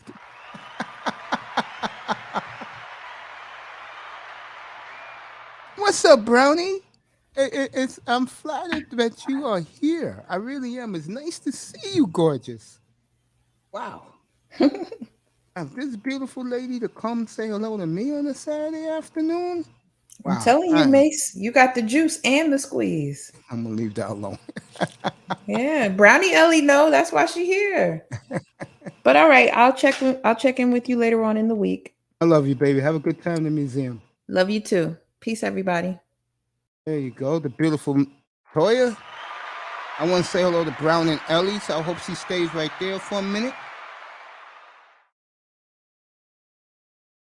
And I know Brown and Ellie's never seen how I look like, so I'm gonna let her see me. Most of the time, folks, you know me if you've been in here, I always show how I look. I'm not one of these guys who hide myself. Fasting is up here. Let's talk to him for a little bit. Yeah, good morning, my love. I'm gonna say something to you right now while fasting is gonna say hello to me. What's up, brother? Peace, Mace. How you doing? I didn't I'm even good, man. realize How are you you? posted the link. Oh, it's How you not a doing? problem. How you feeling, man? Wonderful. I'm like the noise you're hearing is just me looking through some of my boxes because I moved. I'm trying to look for some goat milk. There you go. Goat milk powder. So I woke up like at 11, so I'm trying to eat some breakfast before I can start doing my daily errands. There you Yeah. go. How you been, man? Oh, doing awesome. Life is good. Our praises to the Most High. We're living in dark times, but everything is gonna be good if we trust it. There you There's a go. lot to say. I was in the clouds. You're right. There's a lot of things going on. People don't want to believe it, but everything me and Kuda have been saying. Look at it now. What's up, Manzano? And I'm gonna let Brown and Ellie see how this handsome man looks like for real. There you go, girl. Show you a little bit more. Fasting's waving to everybody. Yeah, There I'm you working go. over here. That's how your boy so they Mace looks like. so they can see me. Yeah, I don't hide, honey. I just been going up lately. Just chilling lately. There you go. Thank you, my love. Appreciate you. Welcome to the family, girl. And you always welcome in here. I don't give a damn what these guys say about me, but I'm a simp, I'm this and that. You always welcome in here, honey. And thank you so much. And I mean this for hitting me up all the time when we be in Platinum's room. I appreciate that so much, my love. All right, Manzano's coming up here. Relentless is coming up here, so I'm gonna have a couple of guests coming up here real quick. Where is she at? Oh, there she is. That's nice. Yo, how you been lately, man? We don't cross paths that much no more. How you been, man? Oh, doing great. Just working, trying to survive day by day. But everything is good. Everything is good. Relentless, I dropped the link, bro. Yeah, I haven't even been doing any live stream on my channel, but sometimes, if I want to speak on current events, I'll just drop it. There's just a lot of distractions going around. Things are bad, like the economy is trash. People are struggling. But there are people who are set to keep distracting people from what's going on, keeping our eyes from what's important. So they have to distract us. They have to distract us. Like you in New York, so I don't know how things are going over there. I don't think I don't think in New York most people drive, but gas is too damn high. Everything is going up. Rent is too damn high. Okay, Tony. Yeah, the rent's too high. I'll tell you something else that is scary. People think this is a joke. This country is running out of chicken wings, folks. I'm not lying about that. I know. You're a fan of chicken, so you should know. It's running out. This country's running out of genuine people too, nigga. Oh, you ain't lying about that. Good afternoon to you, my little brother, New Yorker. What's up, everybody? How y'all doing? Tell them what tribe you're from. Fasting. Tell them what African tribe you're from, because I already met Fasting. He's from Congo, man. I already met him. Oh, okay. I didn't know you two knew each other. Yeah. Crossing paths. I mean, we met a lot of people, so I may not remember names, but I remember voices. No, we was on here one time. Oh yeah. Oh, okay. Yeah, because he, me and him don't cross paths like we used to back in the old days. We was together every night, 4 a.m. Yeah. Yeah, and it's a good thing, Mace. One of these days, if we do get a chance, I've been on my own journey too. So yeah, man. Hey, I'm proud of you, man. You keep up doing your good work, man. I mean, especially I hear some of the things you was telling Kuda that you have in store for yourself. I'm proud of you, man. Yeah, thank you. And me and you are good, bro. I never have a problem with you, man. Mm-hmm. It's a journey. Hey, Brownie, if you're still here, baby, I appreciate you and thank you for coming. And I hope you're still here. You relax and just hearing me do my work up here, because you're so used to me and you in the chat with Platinum. You just found I'm going to be an uncle because my little sister found out she was pregnant. Congratulations, Tony. Welcome to the Uncles Club. You're going to like being an uncle, Tony. Hey, man. Being an uncle, man, it's like, damn. One day you really going to have this shit, too. Got motherfuckers running around and shit. I love my two nephews to death, bro. I'm an uncle, too. I got 3 nephews and 1 niece. Yeah, I got 2, too. I got a nephew and niece. I got 2 nephews. That's it. I got 2 nephews and a couple of nieces. There you go. Yeah, we just found out. Congratulations, Tony Manzano. Yeah, man. Browning, I appreciate you, my love. Thank you for being here, giving your boy Nate some support.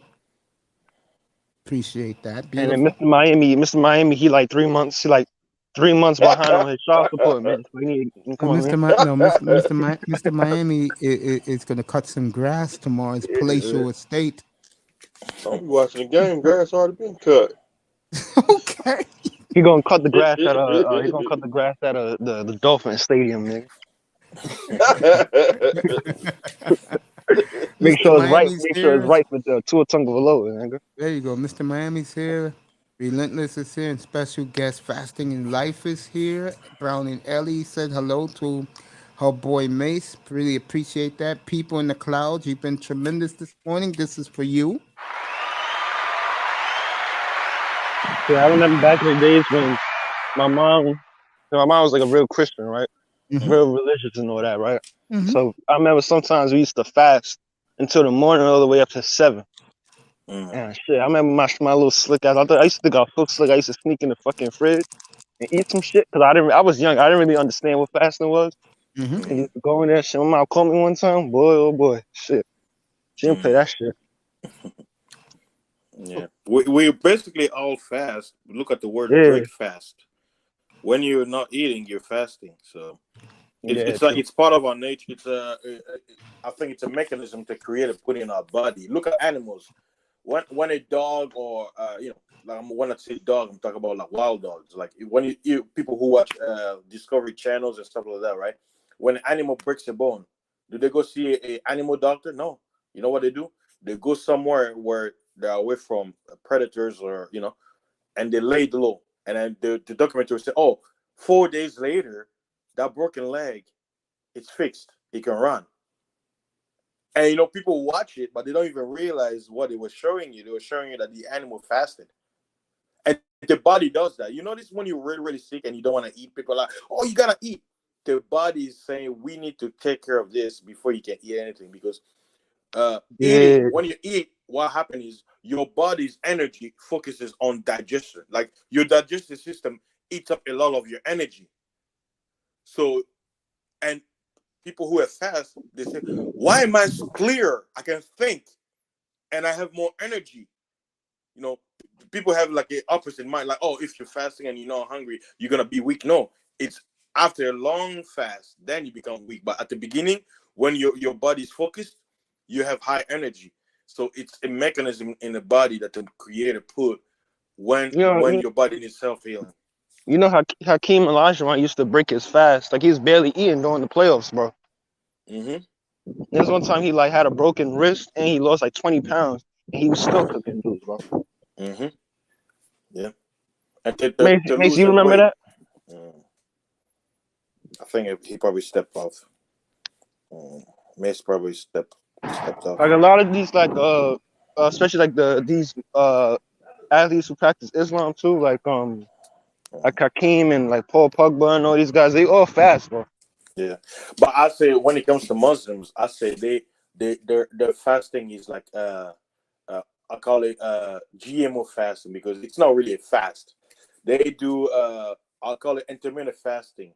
So they only eat at night, but during the day they'll still put something in the stomach. So to me, it's not really fast. It's like it wanna be fast, but it's not really fast because real fast is 3 days no food, no water, 7 days water fasting, or you go cold turkey 6 days, 5 days. Usually it's short. Fast are usually short, but you notice how they make it into like a month. But I know why they're doing it because it's part of a ritual. It's a ritual. It's a practice. They like most people, like most Muslims, they probably don't know. They tell them bullshit stuff like, "Oh, you do this to praise." No, there is a reason why because they put all Muslims together. Focus. It's about energy. So because they all believe one thing, when they're fasting and doing that thing, there's an energy that's produced based on whatever religion or the God over their religion. They're feeding him that energy. It's stuff that I usually don't want to get into because those are the things that YouTube don't like. But when it comes to this kind of stuff, I'll put it. Secret things are always behind everything you see. There's always an underlying message. People ask themselves, "Why do you do things that you do?" You don't know. You just do it because somebody before you told you to do it. But do you know why you do it? The question people don't ask is why? Why? Why? No, don't ask why. Just do. Yeah, like people just take everything at face value. Yeah. In Congo, what's the the majority of people in Congo do they practice Islam?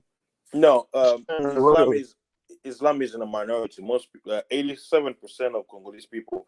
I don't know if what the number is now, but most people are Christian, Yeah. Catholics. It's the same mainly. thing over here. It's the same thing in Ghana. It's a majority Christianity.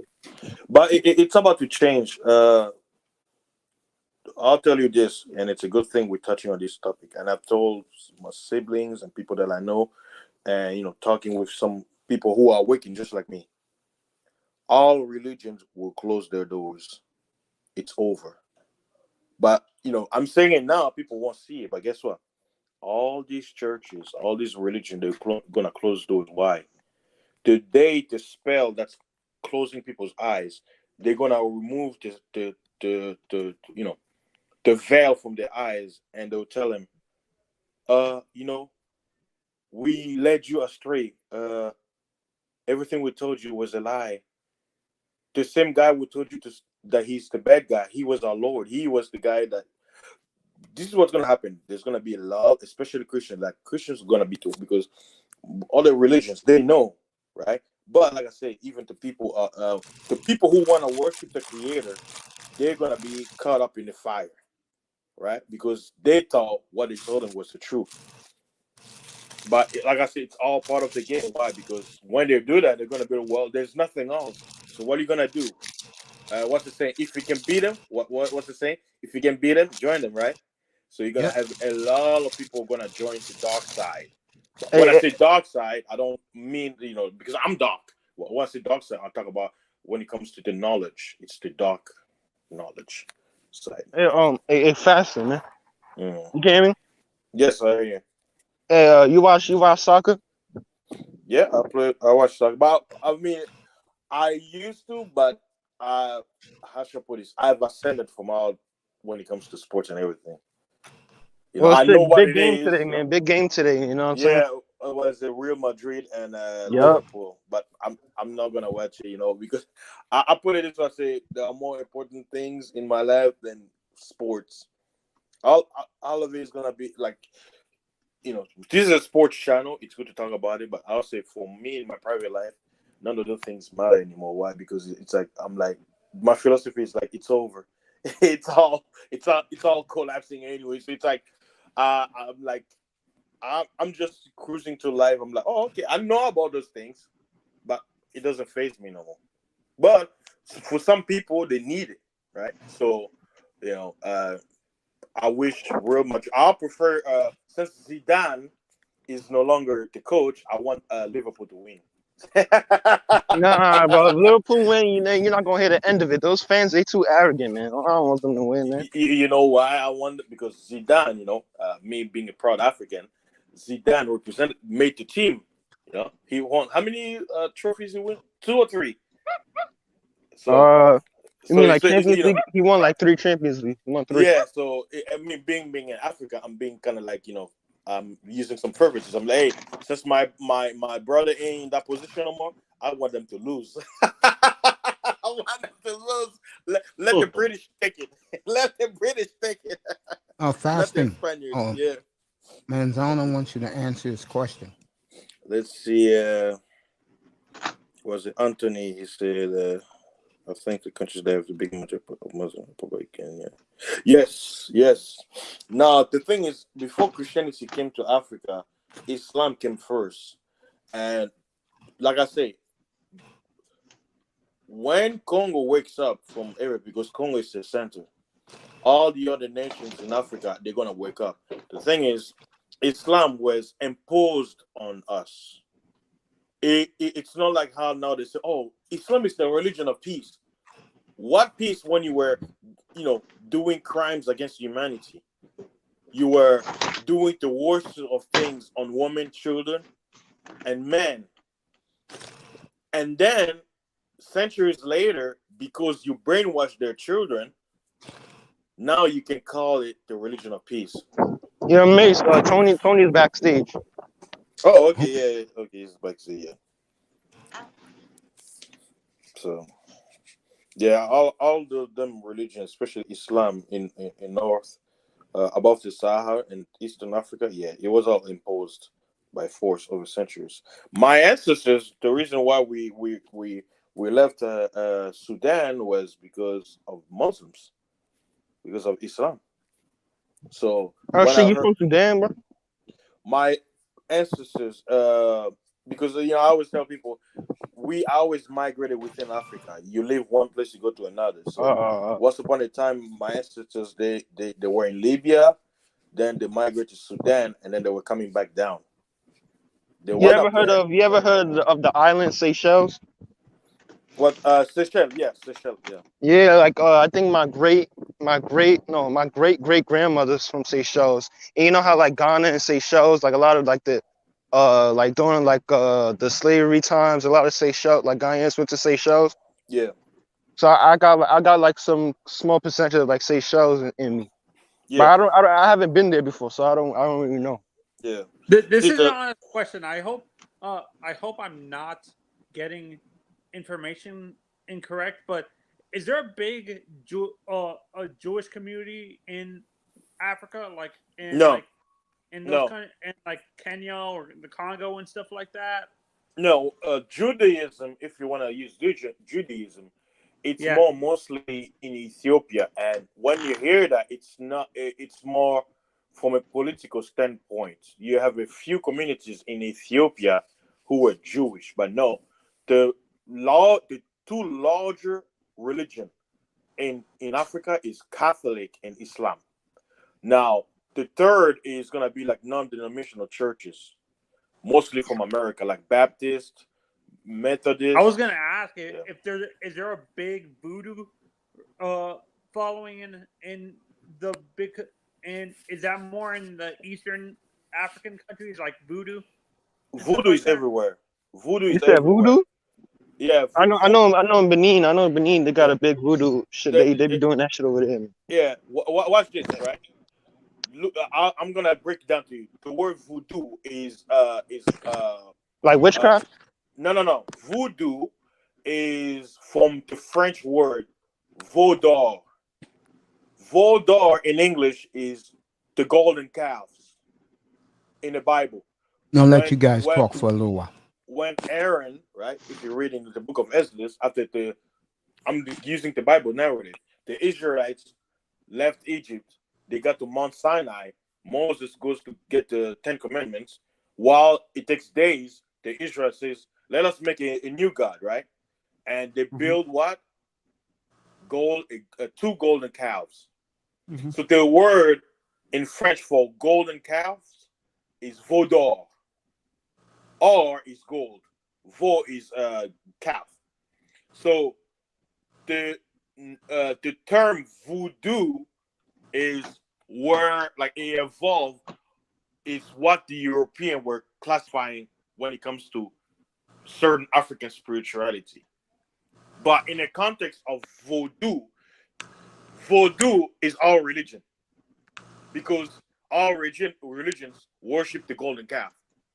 But like I understand, in the secular, this is when it says voodoo, you see, voodoo is separate from Catholicism. Voodoo is separate from Islam. But the reality of thing is, all religions has voodoo. But their voodoo because is I hidden. mix the voodoo that you see from Haiti and the voodoo that you see in Africa. Like Yeah. Do mainstream people mix up those two? Yes. Those Yeah. two. I know a story of a lady, of this Haitian lady that used to live in my building. I think she did some voodoo on her husband because her husband kept on cheating on her and shit. We'll leave that alone. Yeah. So do you guys agree with me with the comparison with Liverpool fans and Lakers fans in terms of like how arrogant they are and stuff like that? No, I said Arsenal fans are arrogant. They ain't won shit, so I don't know why they're arrogant, man. And I'm an Arsenal fan. I'm telling you that shit, man. These motherfuckers, man, they so arrogant. They ain't won shit. No. Me and Melina were talking about that. We're like, you guys beating Chelsea this season was like you guys winning the Champions League this year. Like it was your Super Bowl, basically. Hey, you know, I used to be a Chelsea fan when I was younger, bro. I used to like Chelsea, and then my dad said, My dad lied to me. He said Chelsea ain't shit. And he said I should be an Arsenal fan, man. And I'll never forgive him for that, man. For me, my soccer teams are Chelsea and Atletico. I'm not a Real Madrid fan. I'm Atletico. Man, I like Real Madrid too, bro. Come on, man. You gotta be a Real Madrid fan. But you have to look at it. A lot of fans are just follow it. Like, watch all, like, you want to see real fans? You see real fans. Most of the fans are jumpy. Like, oh, this year Real Madrid is playing good. Okay, I'm gonna jump in. Next year, you talking about bandwagon. Yeah, most of them are It's like the Boston bandwagon. Celtics are right now in America. Everybody jumping on that Celtic bandwagon. Yes, yeah. When the Patriots was on top, guess what? How can many people like the Patriots, bro? Because they got the All-American boy at quarterback. They got the arrogant coach on the sidelines. And this is for you, now Mr. that Miami. he's gone, yeah. They have so much. Chowder. They have so much. Hallelujah, They have so clam much chowder. tape of them cheating. Hey, watch this. All game is rigged. It's politics. Like I was talking to somebody. He was, when I was saying that all sports game is a hoax. He's like, well, what do you mean? We see them play and they're scoring. I say, you don't understand. Not everybody knows the playbook, right? You notice how you have those coaches like have to play book, right? Now that's when I put my tinfoil hat on. So the thing is, only a few people on top, they're organized, right? It's okay. Based on the gameplay, based on the players that we have to lead to this result. This year, we have to have the Panthers or whatever, or the Seahawks to win the Super Bowl. So how are we gonna do it? Okay, you have a puppet player. Let's say John Smith. Okay, John Smith. Okay, this year we're gonna put certain players. Okay, you know that big guy who has to tackle you. I, as his coach, I'm gonna put him behind, so I'll make things easy for you to go score a touchdown, right? But the player who's gonna be pulled back doesn't know that. Only a few players in the team knows I call it the occult game plan, right? So you have your coach says, okay, you're gonna play backup defense or whatever, right? But you be like, wait a minute, that's my strong suit. No. We change it because we're facing this enemy. Now, those who are dumb in the team, they're just gonna follow the rules. But the key players, right? They know why they're playing this quote unquote game plan. You see what I'm saying? So when people say, well, how is it rigged? I'm explaining to you, it's like politics, right? You have one person who said, yeah, man, we're gonna beat him up, but he's saying in his heart, we're gonna beat you up, meaning I'm gonna side with the other side to beat you up, right? But when I say we will beat them up, right? I'm saying we. You hear I say we, right? But what does we imply? You understand where I'm coming from, right? Yeah. So you're gonna have everybody playing. You have all these soccer games. Oh, okay. Paris Saint-Germain. Oh, they are. Oh. And then the winner, Liverpool, right? But you're like, wait a minute. How did this happen? Because Real Madrid and Liverpool wanted Liverpool to win. It's just that. But like I say, if you tell people this, it kills the pleasure of sport. You see what I'm saying?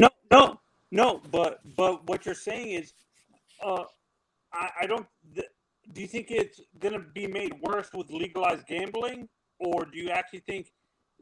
Do you think it actually eliminates the rigged feeling of the games and stuff? Fasting. Oh, okay. You mentioned the word gambling. What's the famous American saying? Do as I say, not as I do. Not as I do. There you go. Just like in politics, right? They talk about lobbyists, right? Mm-hmm. Okay. Lobbyists are solicitors. Do you know that? Yes. But what do they say in the building? No soliciting, right? Yes. Okay, why do they accept solicitors, aka lobbyists? Do as I say, not as I do. Yeah. So it's basically, we rule over you. We are your masters. We can do whatever so we please, but you can't because you are under us. No, but I would feel that doing that, the rigging feeling would actually be eliminated with gambling, because these gambling these.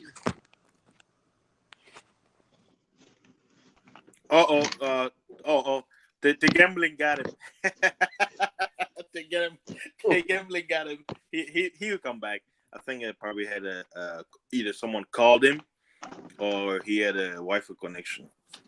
Yeah, but man, you're a sports person. You probably understand. Like, I call it the pleasure of the game. You don't want to ruin it for people, right? Because people work hard. We all have our lives, so we gotta have something to keep us entertained. But it's just like wrestling. I mean, come on, like, please tell me if there's, unless you were young and dumb, but almost everybody who watches wrestling knows that it's fake, right? So I mean, how in the hell are you gonna discount wrestling knowing it's rigged, right? Hulk Hogan winning the belt, but you're not gonna use the same logic when it comes to soccer, tennis, football, volleyball. Come on. Especially on the world stage. I'm not talking about you and your buddies playing. I'm not talking about that. When money is involved, rigged I call it rigged elections or rigged results are in place.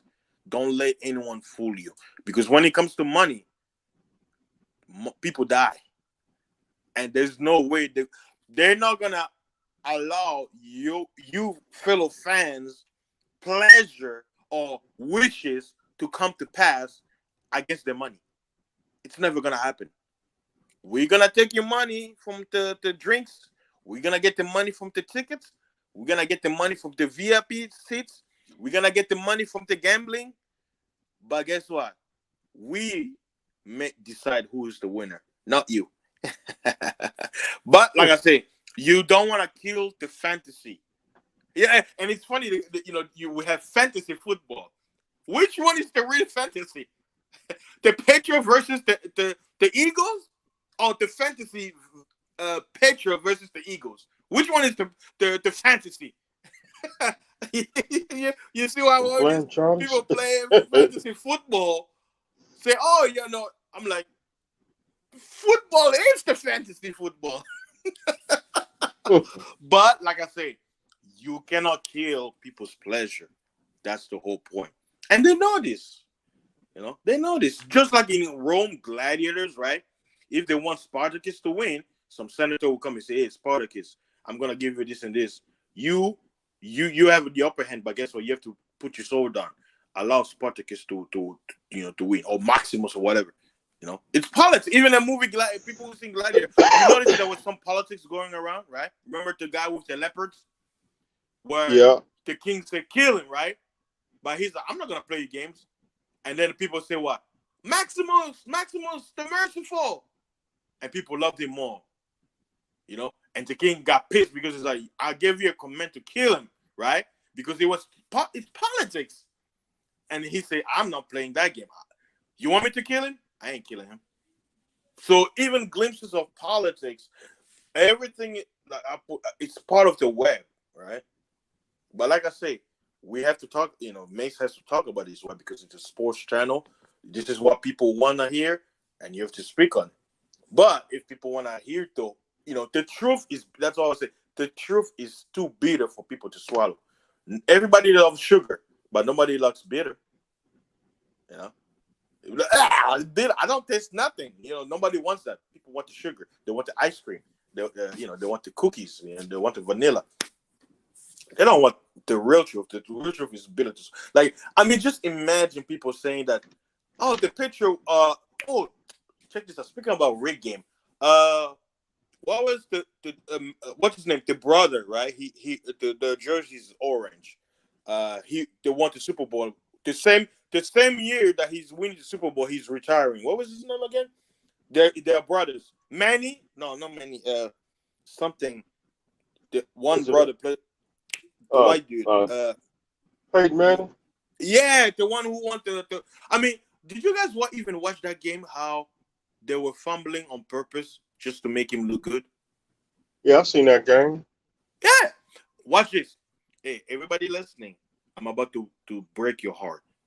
Everybody know who Juice is, right? You know who Juice is? The Juice? Yeah. O.J. Simpson. Huh? Now, Yeah. guys, do your homework. Go back and watch all of O.J. Simpson's game. He wasn't a good player because he knew how to play football. He was good because other player made him look good. How can you tackle somebody with closed hands? You're supposed to grab them, right? Start going back and watch O.J. Simpson. Like, I had to do my investigation. Start watching O.J. Simpson running, right? Taking the ball to go to the other end zone. Watch all the players trying to tackle him. They're all closing their fist, tackling him. How can you grab somebody if you close your fist? So you see people supposedly grab him, they slip up, right? They fall down, and they barely hang on him. How are you gonna grab somebody on their shirt or their clothes or their gear? Not with your fingers, but with your fist. Will your hand stick or will it slip? That's what made OJ system. And you know what? With OJ doing with OJ to make him look good, you have to start looking all the players who are quote unquote famous and pay. Don't look at the game. Look at the actions of the opposite team towards them. Are they being very ruthless? Are they being what's them? Are they playing, or is there some politics behind it? What was the black dude who the Seahawk guy? What was his name? He dressed flamboyant. He had speaking about he said something about dating or whatever, and he met with Kevin Simmons before he died. What's his name again? The player. He played for the Seahawks one time. He went to the Super Bowl, but he lost. The black dude. He has dreadlocks now.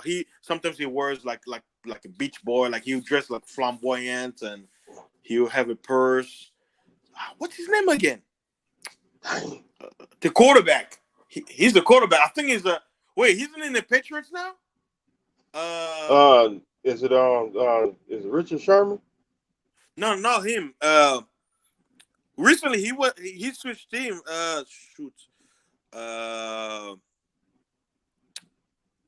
Was it Let me look it up. Patriots. Is it I forgot. Is it Browner? No, the black. He was Seahawk quarterback. What's his name? Oh my God. Let me see Seahawk quarterback history. Shoot. Oh my God! Somebody in the chat probably know who I'm referring to. Oh my God! Let me go back in time. Okay, not Russell Wilson. Let me go back. Shoot. 2000. He only if he's not what was his name?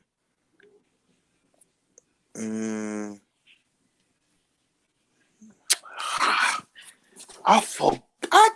His name is right in my tongue. I just, my God, if it's not Seahawk. One time on the finals, what year did Manny win the Super Bowl? I remember with the Super Bowl and he won it in 2006, and then he won it in 2016 against the Broncos. That was the Broncos. It was He won 2 Super Bowls. He won 2 Super Bowls and he took 2 franchises Super Bowl. What's his name again? Pete Manning, like the brothers. It was a man. Was it? Is it Peyton? It was Peyton Manning and Eli Manning. Okay, Peyton Manning. Okay, Elon, that's the older brother, right? Not the Yeah. younger. Oh, Peyton is the older. Okay. Let's see. Okay, I'm looking. Okay, it says Super Bowl 6. Was it 6? Super Bowl. Okay. Super Man. Bowl 48, 49, 50, or 51, one or 52. One was true. Super Bowl 50, yeah. Let's see. Man, who did you? Man, I'm looking at the what is it? The time that when he won, and I'm like, I can't believe it. My okay. What's it? The Carolina Panthers. Let me see. Was that the Panthers? What's 50. It was Broncos versus it was the Broncos versus the Cam Carolina Newton? Panthers. Cam Yep. Newton. Okay. Cam Yep. Newton. That's who I was referring to. Cam Newton. Okay, I made a mistake. I said Seahawks. It was the Panthers. Okay, I remember. Yes. Okay. Yeah, that Super Bowl, guys. Remember the fumble Cam Newton had? Watch that moment. The ball is in his hands, and he's just drop it. And the ball is on the floor. Instead of grabbing it, he stands up for like 3 seconds, like, what should I do? And the other team comes in. I was like, yo, this is rigged. Because you have to understand the rhetoric. Manning wants to retire from this. It's his last year. Right? He only has one. So why? Think about this, right? Don't you think they want the puppet to have some kind of honor? Leave, was it getting out with flying colors? I mean, come on. Like, it's like, yo, like, it's part of politics. It's politics. They probably pay. They're like, okay, look, I know you play great. You were, plus you're black, so you got the Black Panther juice in you. But please, just take this $5 million and let Penn Manning get the glory. Can you do that? And Cam Newton will be like, I don't know, but I was thinking about buying the new Ferrari. Yeah, just give it to me. I'll take it. But guess what? The rest of the other players, they don't know. But like I say, allegedly, right? This is just a fictional. Oh, your Wi-Fi had problems? Okay, Tony. So, yeah, okay. I can't believe I forgot Cam Newton, because he was recently with Kevin Samuels. I can't believe I forgot his name. So that's who I was looking for. Watch that. Was it 2016 Super Bowl? Was it 2016? 2016 Super Bowl 50. Yeah, Super Bowl 50. That was Broncos and Cam Newton. Yes. Yep. Mace, you remember, right? You remember how weak Cam Newton played and purposely let the ball fumble over and over on purpose? Did you see that? Yep. Just to make Peyton win the Super Bowl. Like, you will see the disappointment in Cam Newton's face, but that disappointment, the dollar sign was smiling, within his heart. I got my mind over there today. I mean, Mace, let's look at an example, right? Okay. Let's say the Super Bowl trophy, right? If you win the Super Bowl, each player gets $2 million. This is just an example, right? Each player gets $2 million and the title, right? That you won the Super Bowl. Yeah. And then the runner-up, they get like $500,000, right? let's say $1.5 million difference. So someone comes to you and says, look, if you become champion, you're gonna get a gold ring, you're gonna get the golden ball, you're gonna get the trophy is for your team, the symbolism, right? Mm-hmm. But guess what? If you put all that money together, it will be $10 million. How about we pay you $20 million so you don't get the glory, you don't get the record, you don't get nothing, but you get the money. Mace, which one people will choose the most? 20 million. Money. Yeah, they'll take the 20 million. Yes. So it happens all the time in sports. It's part of politics. I mean, I don't have a way of proving it, right? Because I wasn't there. But it's a reality of things, It's something that's not spoken of. Why? Because it will kill the fantasy of the game. So if Cam Newton got paid, oh well, but guess what? It's not, he don't have to worry about nothing. It's the fan. They'll be like, oh man, the Panther lost. They don't have the title. But guess what? It's all about money. Those things means nothing at the end of the day because you won't eat the trophy. You're not going to eat that ring. And what do most players, when they're broke, what do?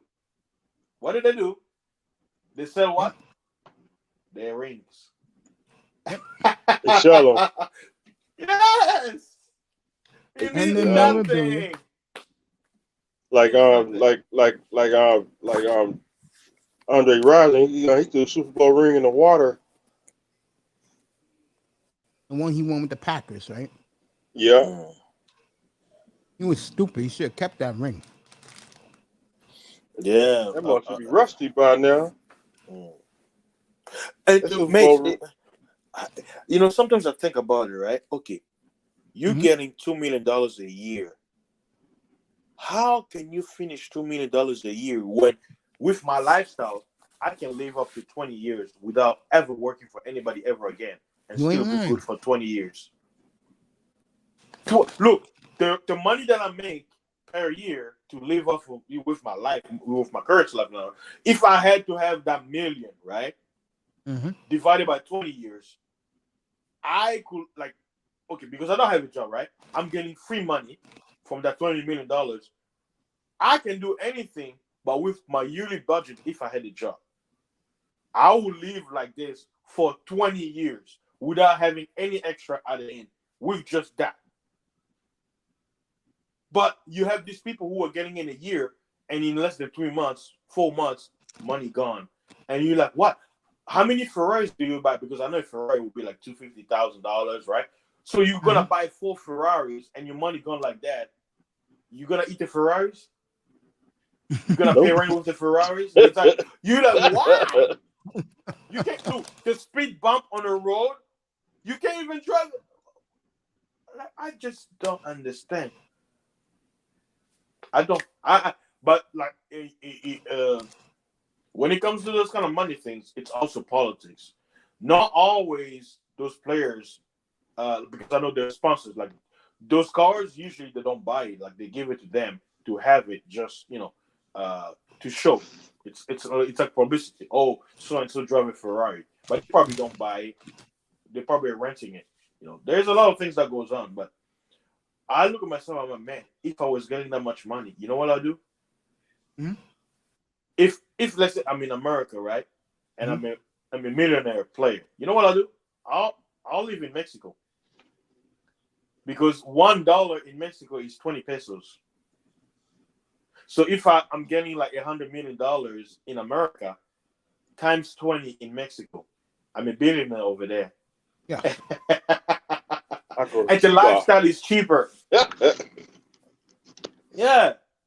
Like I said, it's something people don't think about. Not only that, in the Philippines, even worse, your dollar will go a long way in the Philippines, because Philippines is poorer than Mexico. The Mexican peso is stronger. In Africa, now watch this. When it comes to Africa, this is where the difference comes in. If you want to live the Western lifestyles in Africa, it will cost you, because we don't have the infrastructure like America. You know what I'm saying? We don't have the infrastructure. So trying to live the lifestyle in Africa, it will cost you money. But if you want to build your house, let's say you want to have a house, and you want to build your house, the American way, meaning you're going to have electricity, you put your solar panels, either you're getting water from the government, or you build your own water well system to get you put the machine, you'll be well off. Food is cheap, it's all natural and everything. But if you have this mindset like, I want to go to Africa and I want to go to like a Walmart, right? Buy my it's there are certain countries who are developed, but I'm like, you can live the American lifestyle way of life in Africa. You have to switch up real quick and save your money. Let me answer this. Yeah.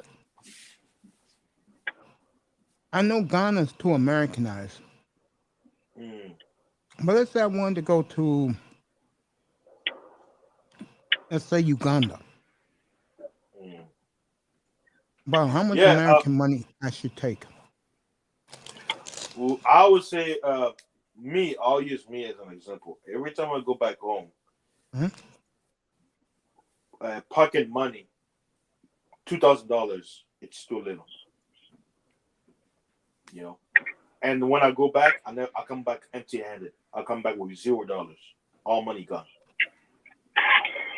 Right there tells you Africa is not cheap.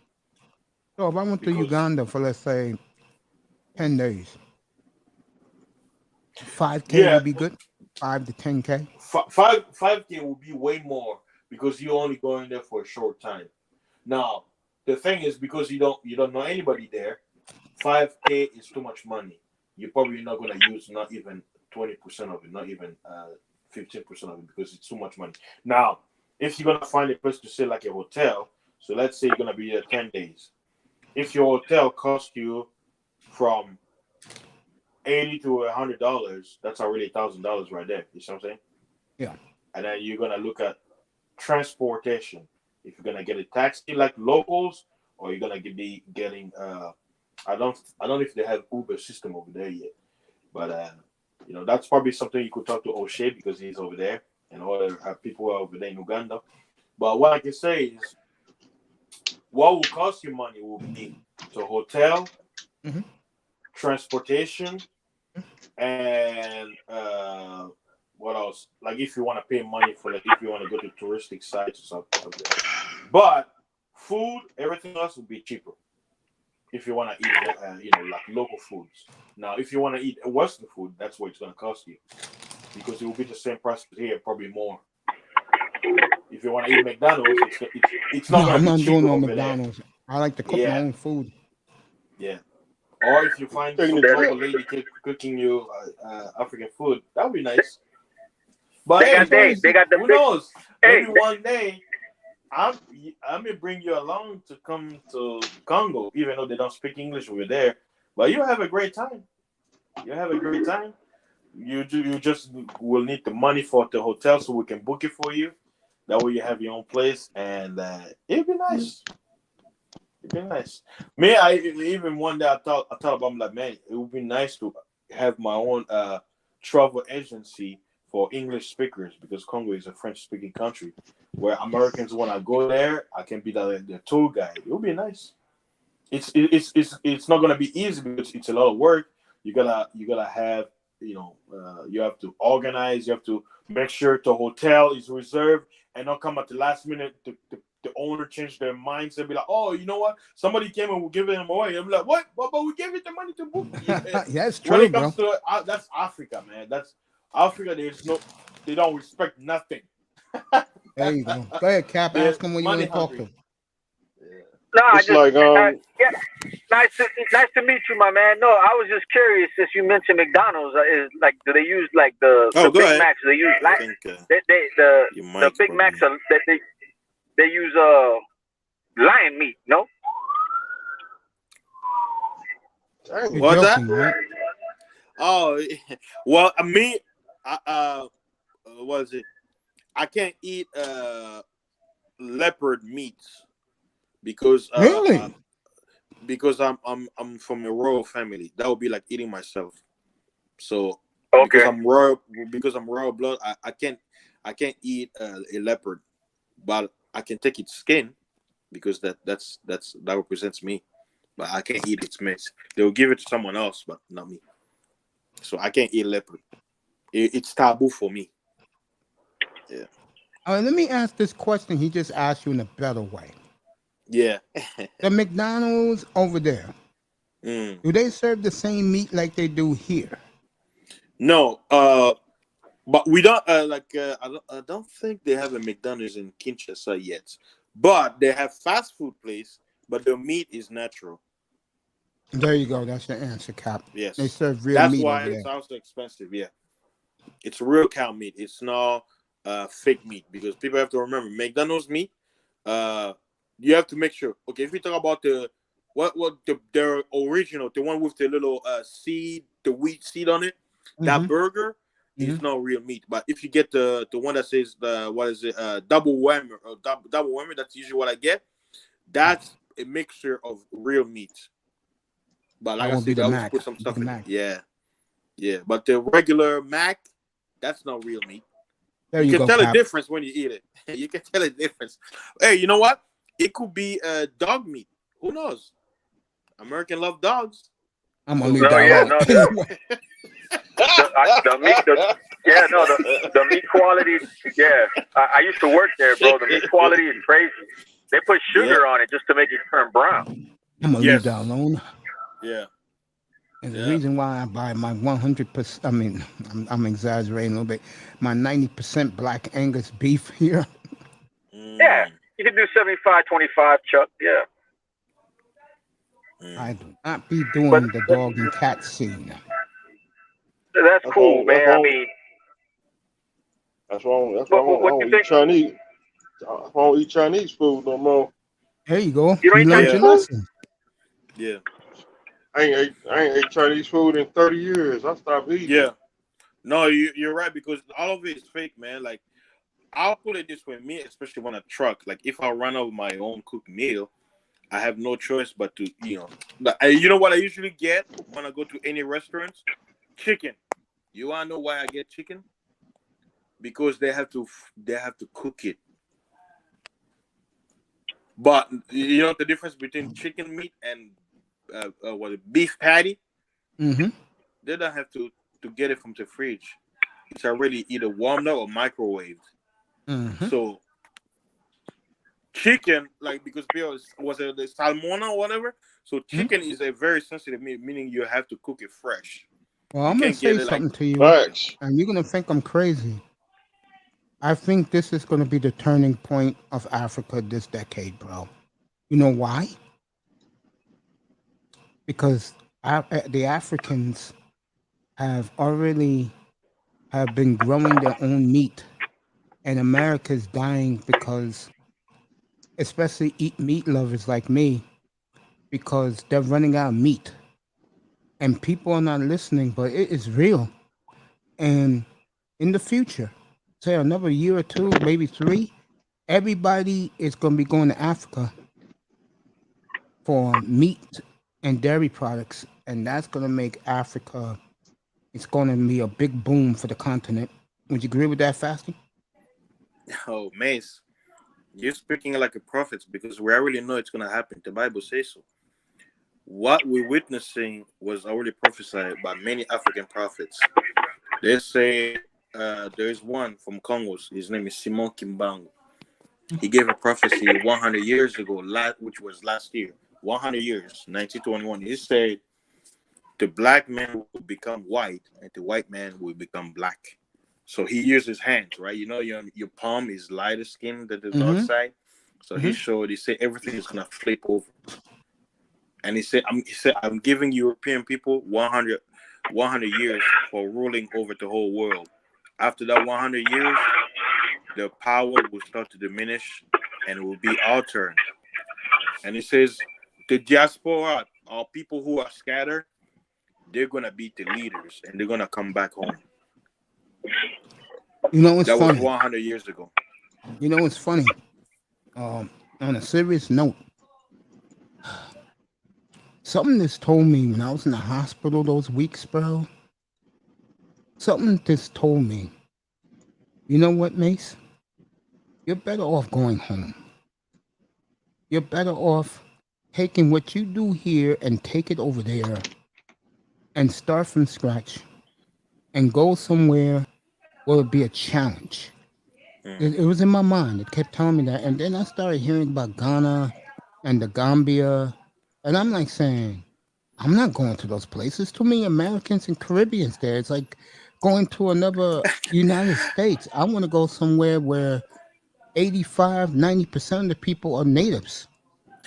Hey, Mace, Yeah. you know who that voice was?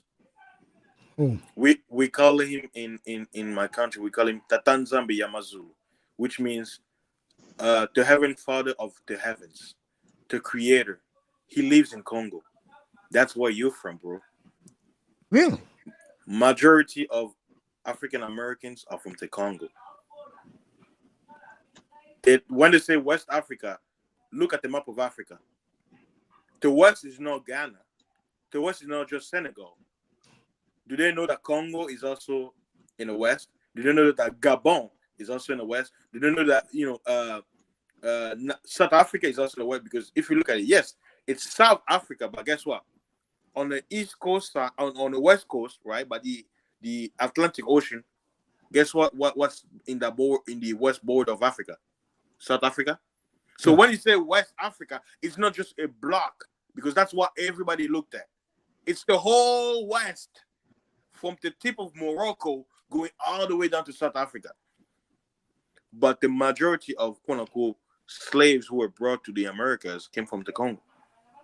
See, they remember there's an agenda to keep the diaspora. You know why in your spirit you're like, I don't want to go to Ghana. Why? Because that's not where you're from. That's not where you're from. You're from the Congo. That's where your ancestors came from. You heard the word Sambo, right? Sambo. Yes. Or yes. Americans say Sambo. Did they tell you that's a Congolese name? I didn't know that. I Yeah. thought it was But they've demonized it, right? Yeah. Black people. They've demonized it. They call Sambo is a traitor, right? Mm-hmm. But that's some of the name of the ancestors. I know, like I say, the Creator, right? Mm-hmm. And the ancestors who are on the other side, they're waking up their children all over the world. That voice that was telling you to go home, that's your ancestor in your DNA saying, son, I go. And there's a saying in my culture, it says, the land is your mother. The child always knows their mother. It doesn't matter if you never grew up with your mother or that umbilical cord will never be separate. So it's the spirit in you of your ancestor is telling you, Ghana is not my home, Nigeria is not my home. You have to go further south. That's where you came from. What do you think we know each other, Mace? Nothing is a coincidence in this world, bro. I'm telling you. What you said, right, about going back to Africa and talking about that Africa is gonna be where people are gonna go to eat. The ancestors saw it. The quote unquote European people, they know it. The president of France, right? People don't watch, they don't know French. He came recently while this whole Ukraine war, and I'm telling you, this war will never finish. This is the beginning of the end. He said, I fear that the West has fallen. We said we're no longer going to be a superpower. The president of France came on international TV saying that the West is no longer the West no more. They're done. I totally agree. I totally agree with that. I think this country and everything, this side, including Europe, this side is going to fall to hell, bro. It has to happen anyway. The wall. It's already started. It has to happen. You know why? Because America is America because of Africa. Don't let anyone fool you. Of course. There is a video, if you get a chance. It's called "Keep Africa Poor." It's a British guy speaking, but he wasn't here in America.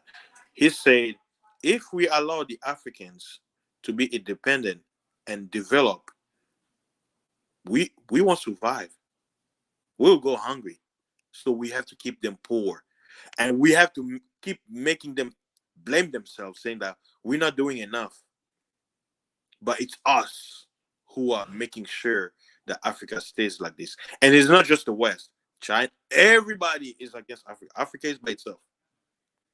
Of course, the only reason why it's happening is because we have traded among us. But guess what?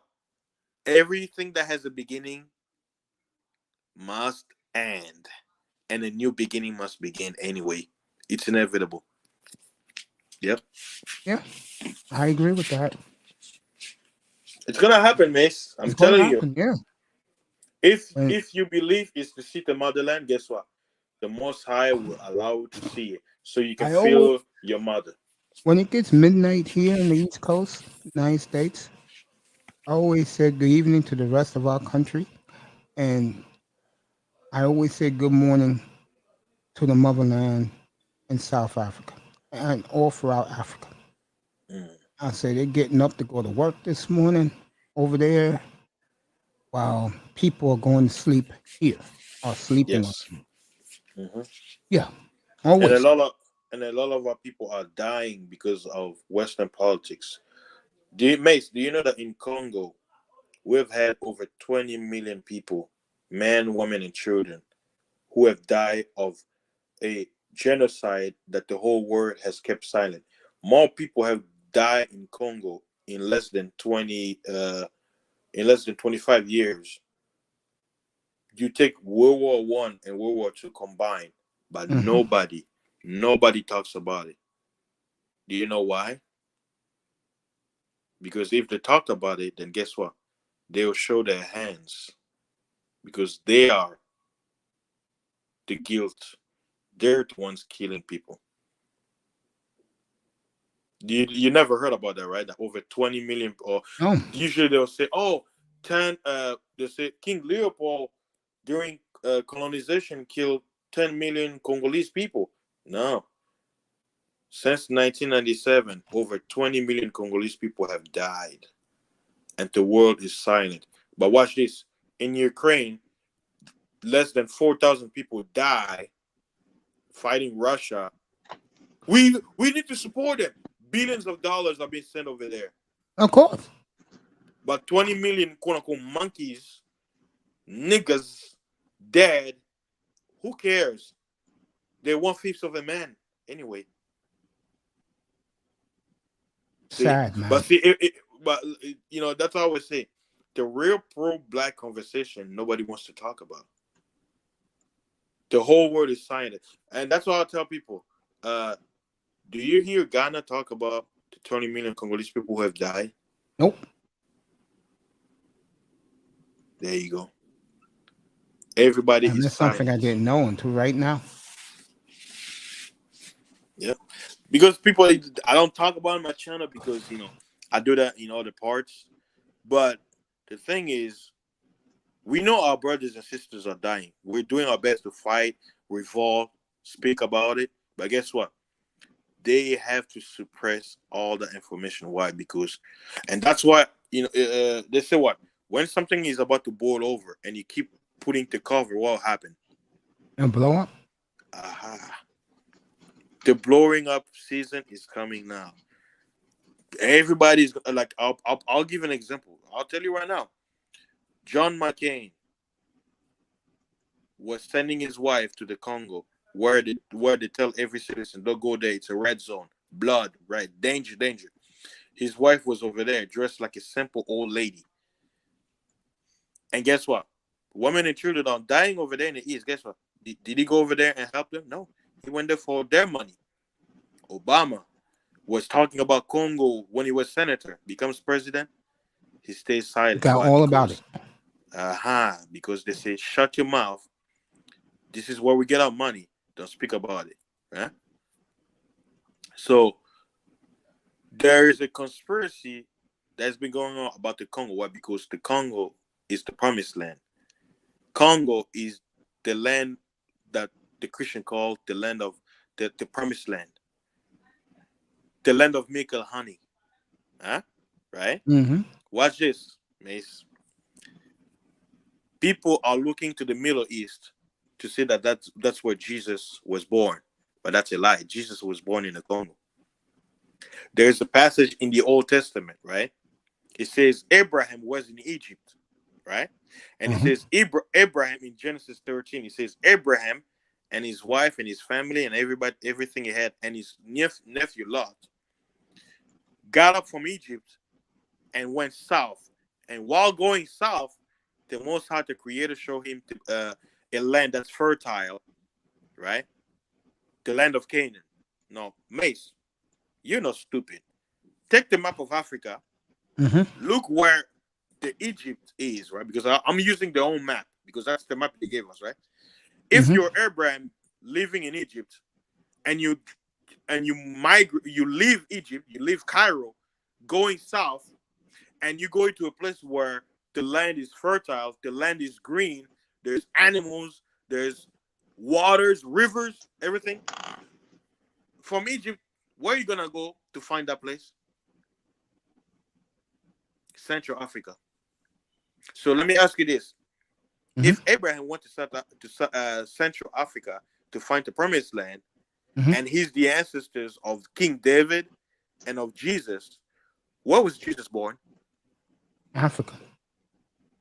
So why they got everybody looking to the Middle East, a fake place that they build up, fake tombs, fake monuments, fake everything, and it's a desert. Can you find a lion in Israel? Nope. Can you find a giraffe? Nope. Can you find a crocodile? Nope. So why everybody saying Jesus was born in Jerusalem, in Palestine? I guess when he because the never white was man media and prophets made it that way. Make it look like that. Where, Mace, watch this. The Bible says that God's people will be taken as slaves from their land and sold to other countries, right? Yep. Show, were black slaves taken from Palestine to be sold in Europe, Asia, and America? Nope. And this is where our brothers, the Hebrew Israelites, they make a mistake. They talk about Deuteronomy 28, saying that we were sold. The Bible says we're going to be sold as slaves, but they forget, where did you get sold as slave from? You weren't sold from Palestine. Because when the Creator was speaking to Israel, he says, I'm giving you this land. If you keep my commandments, you're going to stay here. If you don't keep my commandments, I'm going to remove you from this land. Your enemies are going to take you from your land where it's beautiful with rivers, milk, and honey, and you're going to be sold to foreign countries by your enemies. There is no history of any slaves being taken from Palestine, being sold all over the world.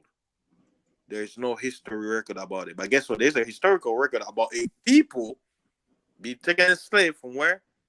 Central part of Africa, western part of Africa, being taken to Brazil, South America, Latin America, North America, Asia, Australia, East Asia, and Europe, and the Middle East. So, who's telling the truth and who's lying? Thanks. Shout out to Eric Bird. Appreciate you, my family. Yeah. Thanks. So, Mace, they lie on everything, brother. Oh, I know they did. I agree with They you. lie on everything. They lie on everything. And some of our fellow Hebrew Israel people, they're actually waking up because everybody was saying, well, the Bible says the Most High will keep his land. Okay, why is Israel a desert? You can grow nothing over there. America feeds Israel. Israel is like it's a colony of America. Where in the Bible says that the land of the promised land will become a colony of it's gonna be created by the UN and set up and be fed. And they call it Israeli. That word is a modern word. It never existed before. Our ancestors didn't know a place called Israel. It never existed. It's a new created word. It's a modern word. It never existed. And their language they speak, modern Hebrew is 85% Arabic. Yeah, Arabic. Yeah. But I speak the original Hebrew, but we didn't call it Hebrew. We speak it every day, and we don't even know. Like, that's what I say, we're mostly Christians, and we don't even know that the Bible is speaking about our culture. But you have people who know, but they have to keep the lie going. Because why? Because it's about money. Church is about money. They have to keep. But you know what? We're waking up, Mace. That voice you heard. See, everything you went through in your life, Mace, is for this moment right here, right now. Don't think you're going crazy. It's the Creator waking you up. I'm just soaking this all up, man. The Creator is waking you up. Point. Yeah, He's waking you up, and all people will see it because all the lies is gonna be crumbling. Let me give you another truth. I discovered recently, right? Because I'm always researching. There's a fellow brother. He posted a video online of a book, an Italian book. It's a Catholic book. This geographer, he's Italian, right? Mm-hmm. He wrote a book about maps of the world, of continents, right? Of different places where the Roman Catholics were conquering from the 1500s, 1588. So 1588 AD, Anno Domino. The map of Africa, where Congo is, where I'm from, in Latin. Check this out, Mace. Check this out when I tell you that all the rhetoric of the Bible, how they teach us, is all lies, right? Because I say the truth is in the Bible, but there's certain things that was added in. It calls Central Africa, where Congo is. It says in Latin, the land of the Jews. The land of the Jews in Latin. Yehuden. Now tell me, Mace. Yeah, why man. did they call it the land of the Jews and not Palestine? In their own map from the 1500s, in Latin, it's written in Italian if you want to make Italian Latin. They're calling the Congo region, right, in the middle of Africa, in the African map from 1588. They're calling that area where you see dense forest, green. They called it the land occupied by the Jews in Latin. Who's the liar? Everybody's looking at Palestine, the Middle East. Oh, the Middle East, Arabs. But guess what? Almost every Hebrew Israelite says what? We came from the Middle East. We came to Africa. And one day we're going to go back to the Middle East. When their own old maps, and even in the Bible, it's telling you, the Bible says, from beyond the rivers of Ethiopia, my children will bring me a sacrifice. Now, when you hear Ethiopia, you're thinking about modern Ethiopia. But Mace, check this out. Ethiopia of today is actually fake Ethiopia. It was never called Ethiopia. It was called Abyssinia, the empire of Abyssinia. You know what was, when you read in the Bible, it says Ethiopia or Kush. It's the Congo, bro. It's the Congo. It's my country, my land. That's what the Greeks called it, Katopia or Ketchup. They called it, which means black, the land of the blacks. So modern Ethiopia has nothing to do with the original Ethiopia. They set up every lie in every corner so you cannot find the truth. They So when people read the Bible, they say Ethiopia. Okay, Ethiopia of today is in Africa, but they have nothing to do with the original Ethiopia of the Bible because it was never them. They were called something else. Everything is false. Like all the mates, all the lies are crumbling right now, right in our face, and people can't even see it. But I'm, you know what? I'm actually thankful that you actually see it. So if I'll tell you, mates, you are a man of God, whether you don't see it or not. You have the spirit of the Creator. You have it in you. That's why you're hearing these voices. It's not coming from nowhere. You are blessed to be alive today to know this truth. Because I one time I didn't know about it, even though I was from there. We're looking from the outside, but we are in the land. The time is coming, all the diasporas will have no choice to come back. Why? Because the West and all these things are falling apart anyway. We came here. You were born here. Your ancestors were born here to get knowledge, to be what they call the inside plant. Right? Because from afar, you won't know your enemy. How do you know your enemy? You have to live with them. You have to know how they are, how they think, what they eat. You have to know who they are, why, so you can know how to work with them. So slavery was a positive and a negative thing. The positive part is the Creator needed some way his people will be scattered among all the nations to know how they are, so that when they come back, they will be stronger than them forever. Forever. Why? Because their knowledge is limited. We have the resources. We have the connection with the Creator. We're going everywhere just to learn who they are, what they can do, so that when we return to the land, we will fortify ourselves. Think about this, Mace.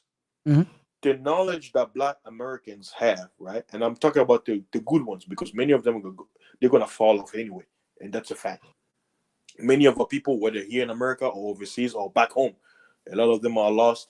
You can't save them. But I'm talking about the ones who are chosen. With the knowledge they have, if they go back to the motherland where all the minerals are, and they use the knowledge they're using here to make all these empire great, they go back to the Congo. Who can stand against them? Because they not only have the knowledge, they have the resources, because it belongs to them. Do you think they're going to come back here? No, they're going to stay there and use their knowledge with their land to become richer and better and stronger and more powerful forever and ever and ever. Why? Because they have the resources. They don't have to steal it. It belongs to them. They show you a little bit about it in Black Panther. Like I would say, they tell you the truth without saying it. But the greater truth is the diaspora who are hearing that voice that you're hearing, they're going to pack things up and go, not knowing where they're going. And you know what's going to happen? They collapse. Because as long as the chosen are here, they're feeding the beast. So the Most High, he said, you know what? Time is coming up. I got to get my chosen out of the way. Why? So that, remember when Abraham, right, when the Creator wanted to burn Sodom, what did he say? If I find 10, I will not destroy it, right? Remember? When he was coming down in number, he started with 50, 40, 30, 20, 10. He said, if I find 10 righteous men in Sodom, I will not destroy it. Now, why did the Creator destroy it? Because Lot left the building with his family. That's what the fire rained. You understand now? When the righteous is no longer in that land, that's when the Most High will burn it. So how do you get the righteous out of the land? You have to call them. You have to say, oh, go over there. Oh, this is next. I'm giving a scenario. This is how it's going to be happening. You're going to have some of the diaspora be like, you know what? I want to go to Africa for 2-week vacation. You go, right? Thousands of people leaving. They go in Africa. They're stuck there. They can't come back. You know why? They're hearing the news. Oh, something happened. Here and there. Fire here. Fire here. You can't come back. Nuclear disaster. So you're going to be over there crying. That's what the Bible says the people are going to be outside looking and crying while you're going to be crying, your family members who are caught up in the thing. But guess what? You come back to your senses and be like, you know what? The Most High took me out of that trouble because he didn't want me to get burned. I'm chosen. It says what? Many are called, few are chosen. Yeah. You're going to hear the voice. A lot of our people hearing that voice.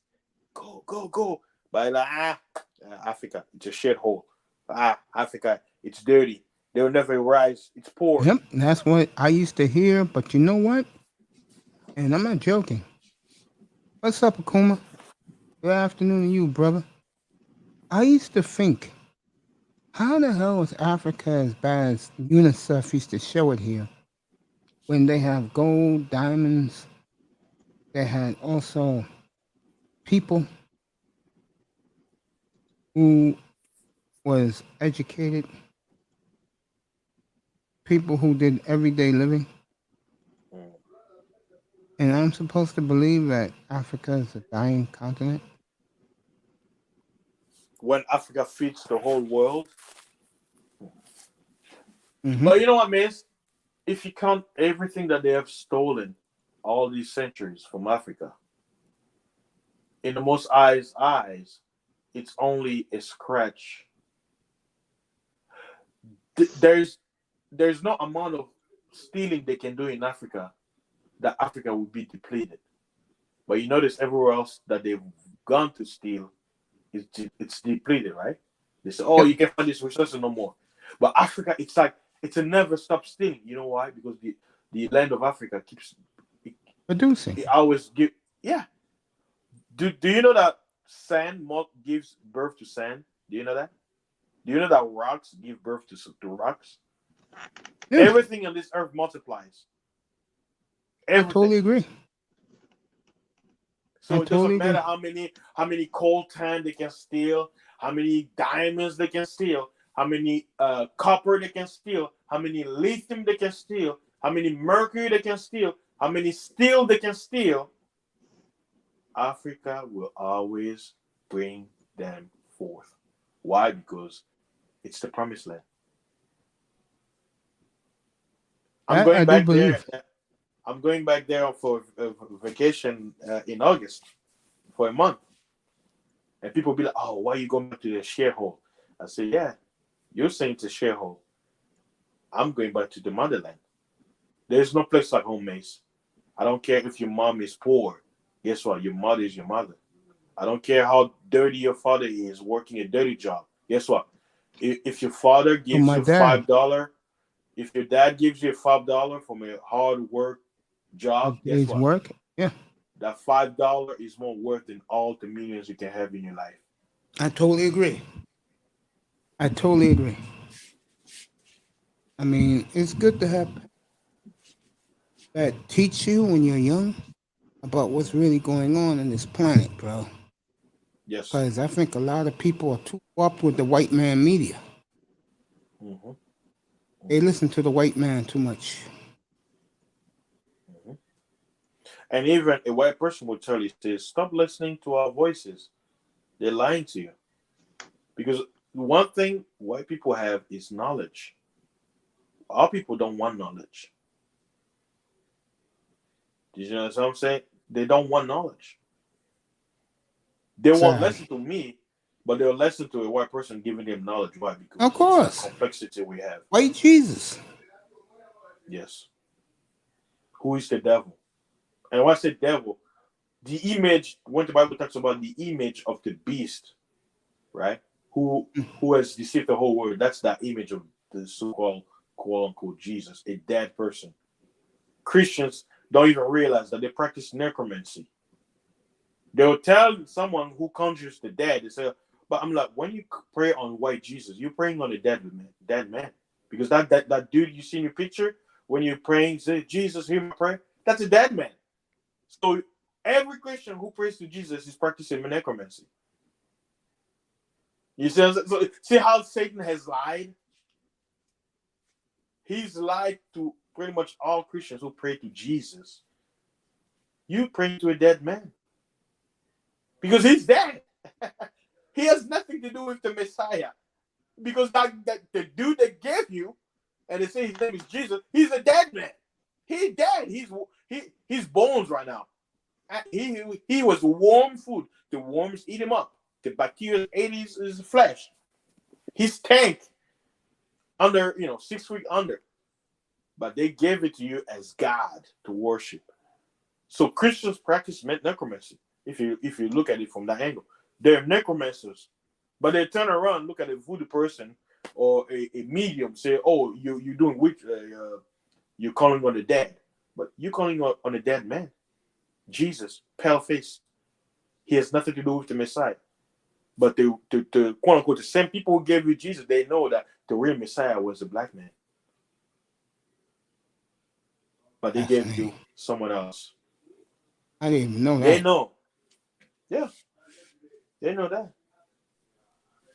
Now, I'll give an example, Mace. You see the same way how people don't believe or fellow, smart, wise man, they reject them.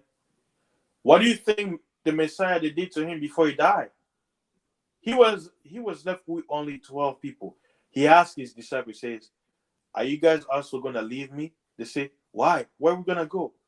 We're not going to know the things of life like you have," right? And he died with not many people following him. So you mean to tell me the person who, when he was alive, nobody believed him, right?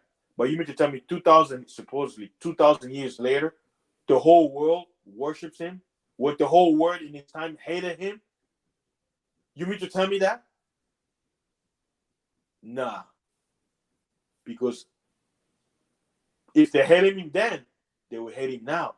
They're not going to love him because he was their enemies then. He was the enemy of their ancestors. So how can he be their friend now? Why? Because it's a lie. He was a nationalist. Huh? He was a nationalist. That's why they had to kill him. He was all about his people. What did they say Christianity? It's about everybody. No. He was first about his people. He says, "I came not but for the lost sheep of the house of Israel." Out of his own mouth, right? People who love to quote Jesus. He said, "I came not but for the lost sheep of the house of Israel." That's plain old English right there. It says, "I came only for my people, for nobody else." But what did it say? For God so loved the world. But Jesus just told you, "I came only for my people." So is God lying or Jesus lying? Because it doesn't make any sense. Why would he say in one breath that I was sent only for my people, and then come and say, "For God so loved the world that he gave his only begotten son, whosoever shall believe in him shall..." Who's lying? You see why this is what's happening? The Messiah said, "I came not," I repeat, he said, "I only came for my people, to save them." But did he save his people? No, because he died. They killed him. So when people talk about being saved, they don't even understand. What happened to us? We are being ruled by foreigners. We've been killed, colonized, enslaved, demonized, right? Nobody wants to talk about us, right? Because we don't have a savior. Nobody has saved us yet, right? So once we're saved, which means we rule ourselves, we can defend ourselves against our enemies, and we're reigning, then we are saved. Because if you look at the word saved, means being set or putting it aside, safe. Okay, it says Jesus was born to save his people. I'm using the Bible reading. Okay. Did he save his people? No. The Romans killed him, and his people were still colonized. So, when will he save his people? Or when will the people be saved? If they got sold into slavery, they're being ruled over, they're being demonized, they're being poisoned, right? You know what I'm saying? Like, where is the saving? It has nothing to do what they told us. Nothing to do. I agree with that. You know? Because we're not saved. Look at Africa. Is it saved from the enemies? No. They're over there pillaging. So if Jesus is about saving, where is the saving? I agree with that. They say what? If you believe in Jesus, you shall be saved. Okay. I believe in Jesus. Okay. Where is my food? Where is me and my people ruling ourselves and not being influenced by foreigners? Where is my defense? My children are being killed. The woman, I don't want to use the word, the woman gripped. Where's the saving? Where is Jesus? But see, if you speak like this, what they say, you're heretic, you're unbeliever, you have walked away from the faith. But I'm like, no, those are real questions. When God sent Samson, what did he say? He sent a deliverer, a savior. And what did Samson do? He saved his people. Why? By killing the enemies. He killed the Philistines. The Bible says, in death, Samson killed more Philistines than when he was alive. And he says what? The people lived in peace for a few years. Okay. Since our people accepted Jesus as their savior, have they received peace? Where is Jesus? Does he hear the cry of his people? Because he said, this is what they brought us. They say Jesus is the savior of the world. Okay. What happened to the people who chose him as the savior? Did he save them? He says what? He says, if you believe in me, you shall never die, right? That's what they say, Jesus. Okay. How many people believe in that Jesus and they die? They're killed, pillaged for centuries. Why are they still dying? But see, what I'm just asking questions so people can think. Yeah? People say, you believe in the Bible? Yeah. But I'm asking you so you can start thinking. People need to That's start the way you thinking. gotta do it. Most people don't understand that. People have to start thinking. And the thing is, people don't want to do the thinking. They just want to, just go with the flow. They don't want to rob, or they don't want to create. I don't want to ruffle any feathers, stuff like that. But those are questions every person who's conscious on themselves start asking. And I also shout out to the brothers who speak on this, the Bible and everything. But those questions that I'm asking, those are real questions that every person who believes in the Bible needs to start asking.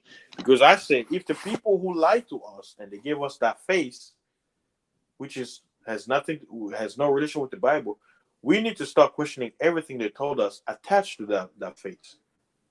We need to start looking into the scriptures and start saying, okay, is it possible that they lied to us by mixing things that have nothing to do with the real thing, just to give credit to their lies?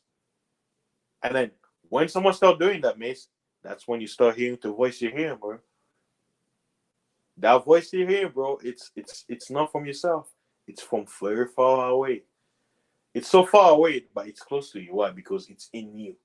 It's in your DNA. It's in your programming. That's the voice of those who came before you saying, son, you need to go back home. Mace, I'm telling you right now the truth. I'm in America. I have a good job. I'm making money. But I'm telling you, I am disgusted. I don't want to stay here no more. I want to go back home. Now, ask yourself this. I've been in this country for over 20 years. Why now am I having this feeling that I don't want to stay here no more? I want to go back. You think it's just a pleasure thing to say, oh, I want to go back, knowing how Africa is? Why am I having this feeling? Knowing that if me going back home, I have to give up what I have here, right? What they call the American life, right? And going back home to go suffer with them. Why am I having that feeling anyway? That I don't care. I just want to go. You think it's just me? No. there's something greater than us happening. Look, some people who are gonna listen to this stream, they may be in denial, but I know some of them, they're hearing that voice in their heart. Something say, no, there has to be something more than this. I gotta go back. I have to connect with who I was before I came in this world. Those who came before me, I need to connect. I need to know who I am. Like that. Look, you can't go in this world not knowing who you are, where you came from. The mango has a source from a mango tree. But you have our people, they wanna say I'm a mango that just came to be. Like an atheist. Oh, the earth there was a big bang and the earth was. Okay, who caused the big bang? Because in order for you to have something had to bring it. Nothing comes spontaneously. A bottle of water didn't just come to be. Someone had to go to a machine, make a plastic bottle, and put water inside and put a cup and give it to you. It has a source. So who are you and where do you come from? That question, everybody who is hearing that voice is starting to ask himself. Some people are in denial, they're trying to dismiss it. And that's why you have people online. I'm not gonna say names because I want to keep it clean. They have people named, they give you slogans, FBA, ADOS, this and that, all to distract you.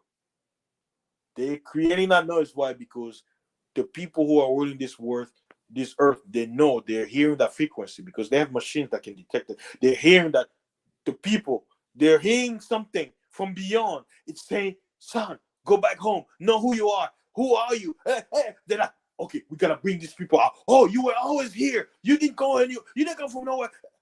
All those people, it's just to distract you from here. Look, are you gonna believe the people who lied to you all these years to tell you, oh, you were always here? Or you're gonna hear that voice that say, son, you're not from here, you're from there? Which one are you gonna hear? You know what I'm saying, Mace? You see, I know you're hearing that, bro. You're not the first person who's from here that I've been talking to who say what you say, Mace. You're not the only one. That's why I'm bold enough to tell you. There is a lot of you out there who are hearing this voice, but Californians out there. Yeah, you're having doubt. You're having doubt. You say, well, I may not have the money. I don't know what I'll do. Don't worry. What do Americans say? Where there is a will, there is a way. Where there is a will, there is a way. That voice you're hearing is good. And who got food delivered? I heard the doorbell. Oh no, that's I think Amazon. They probably shipped something. That's why they probably not. Yeah, downstairs. I think it's my sister. She came back with my nephews. They just got home. But Mace, I'll tell you, brother.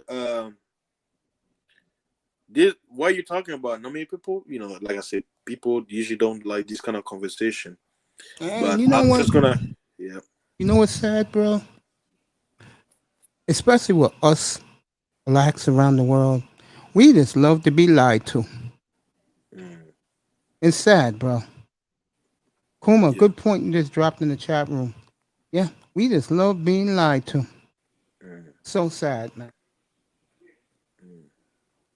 Manifest destiny, yeah? Coming. You ain't lying, Kuma. Man, having you up here for 2 hours was absolutely awesome, bro. Don't be a stranger, man. Yes, sir. I really appreciate it. Always come back. I'll be back, everybody, 7:15 tonight. Just talk anything you want. Nothing's happening in sports tonight. I do not care about the hockey team that plays in Midtown Manhattan. So I'm not even doing that game. Who likes hockey? I do. A couple of our viewers do. Yeah. Mighty Ducks. There you go. That's the only hockey I know. Mighty Ducks. People in the clouds, you were great this afternoon. Thank you. It's Akuma, Eric Bird, Manzano, Relentless, Brown and Ellie. That was a shock to see that beautiful lady come and say hello to her boy Mace. Let me see who else. Always give everybody a shout out. Raven was terrific. He'll be up here later tonight. Toyah was terrific. We did our show this morning. She was outstanding this morning, telling people's zodiac signs. The Hey, man, Kings. if I get a chance, I'll come back later on. Yeah, come back tonight. I'll be up here, probably up here to 3 in the morning as always. King of Lions, thank you. I'm serious about that. I appreciate it, man. I'll get back to you when you go live. I'll do my best to show up. Yeah, we'll talk more about this, man. I appreciate you. Thank you so much. You're welcome, sir. Thank you. Peace. Have a good day, brother. The All great right, brother. fasting for life. Thank you. Hey, see you to Mr. Miami. We talk soon. Hey. All right. Nisa was here for a little bit. She'll be back tonight. Tampa was terrific. Go watch him tonight, 10 o'clock. Killing the Sisterhood. And I'll holler at you later on, Coach. I'll holler at you later on. All right, brother. Ed Unchained, Tampa Supreme. See you later, Mr. Miami. Thank you for coming. Everybody here, thank you so much. Have a great afternoon. Have a great dinner. I'll be back 7:15 Eastern time tonight.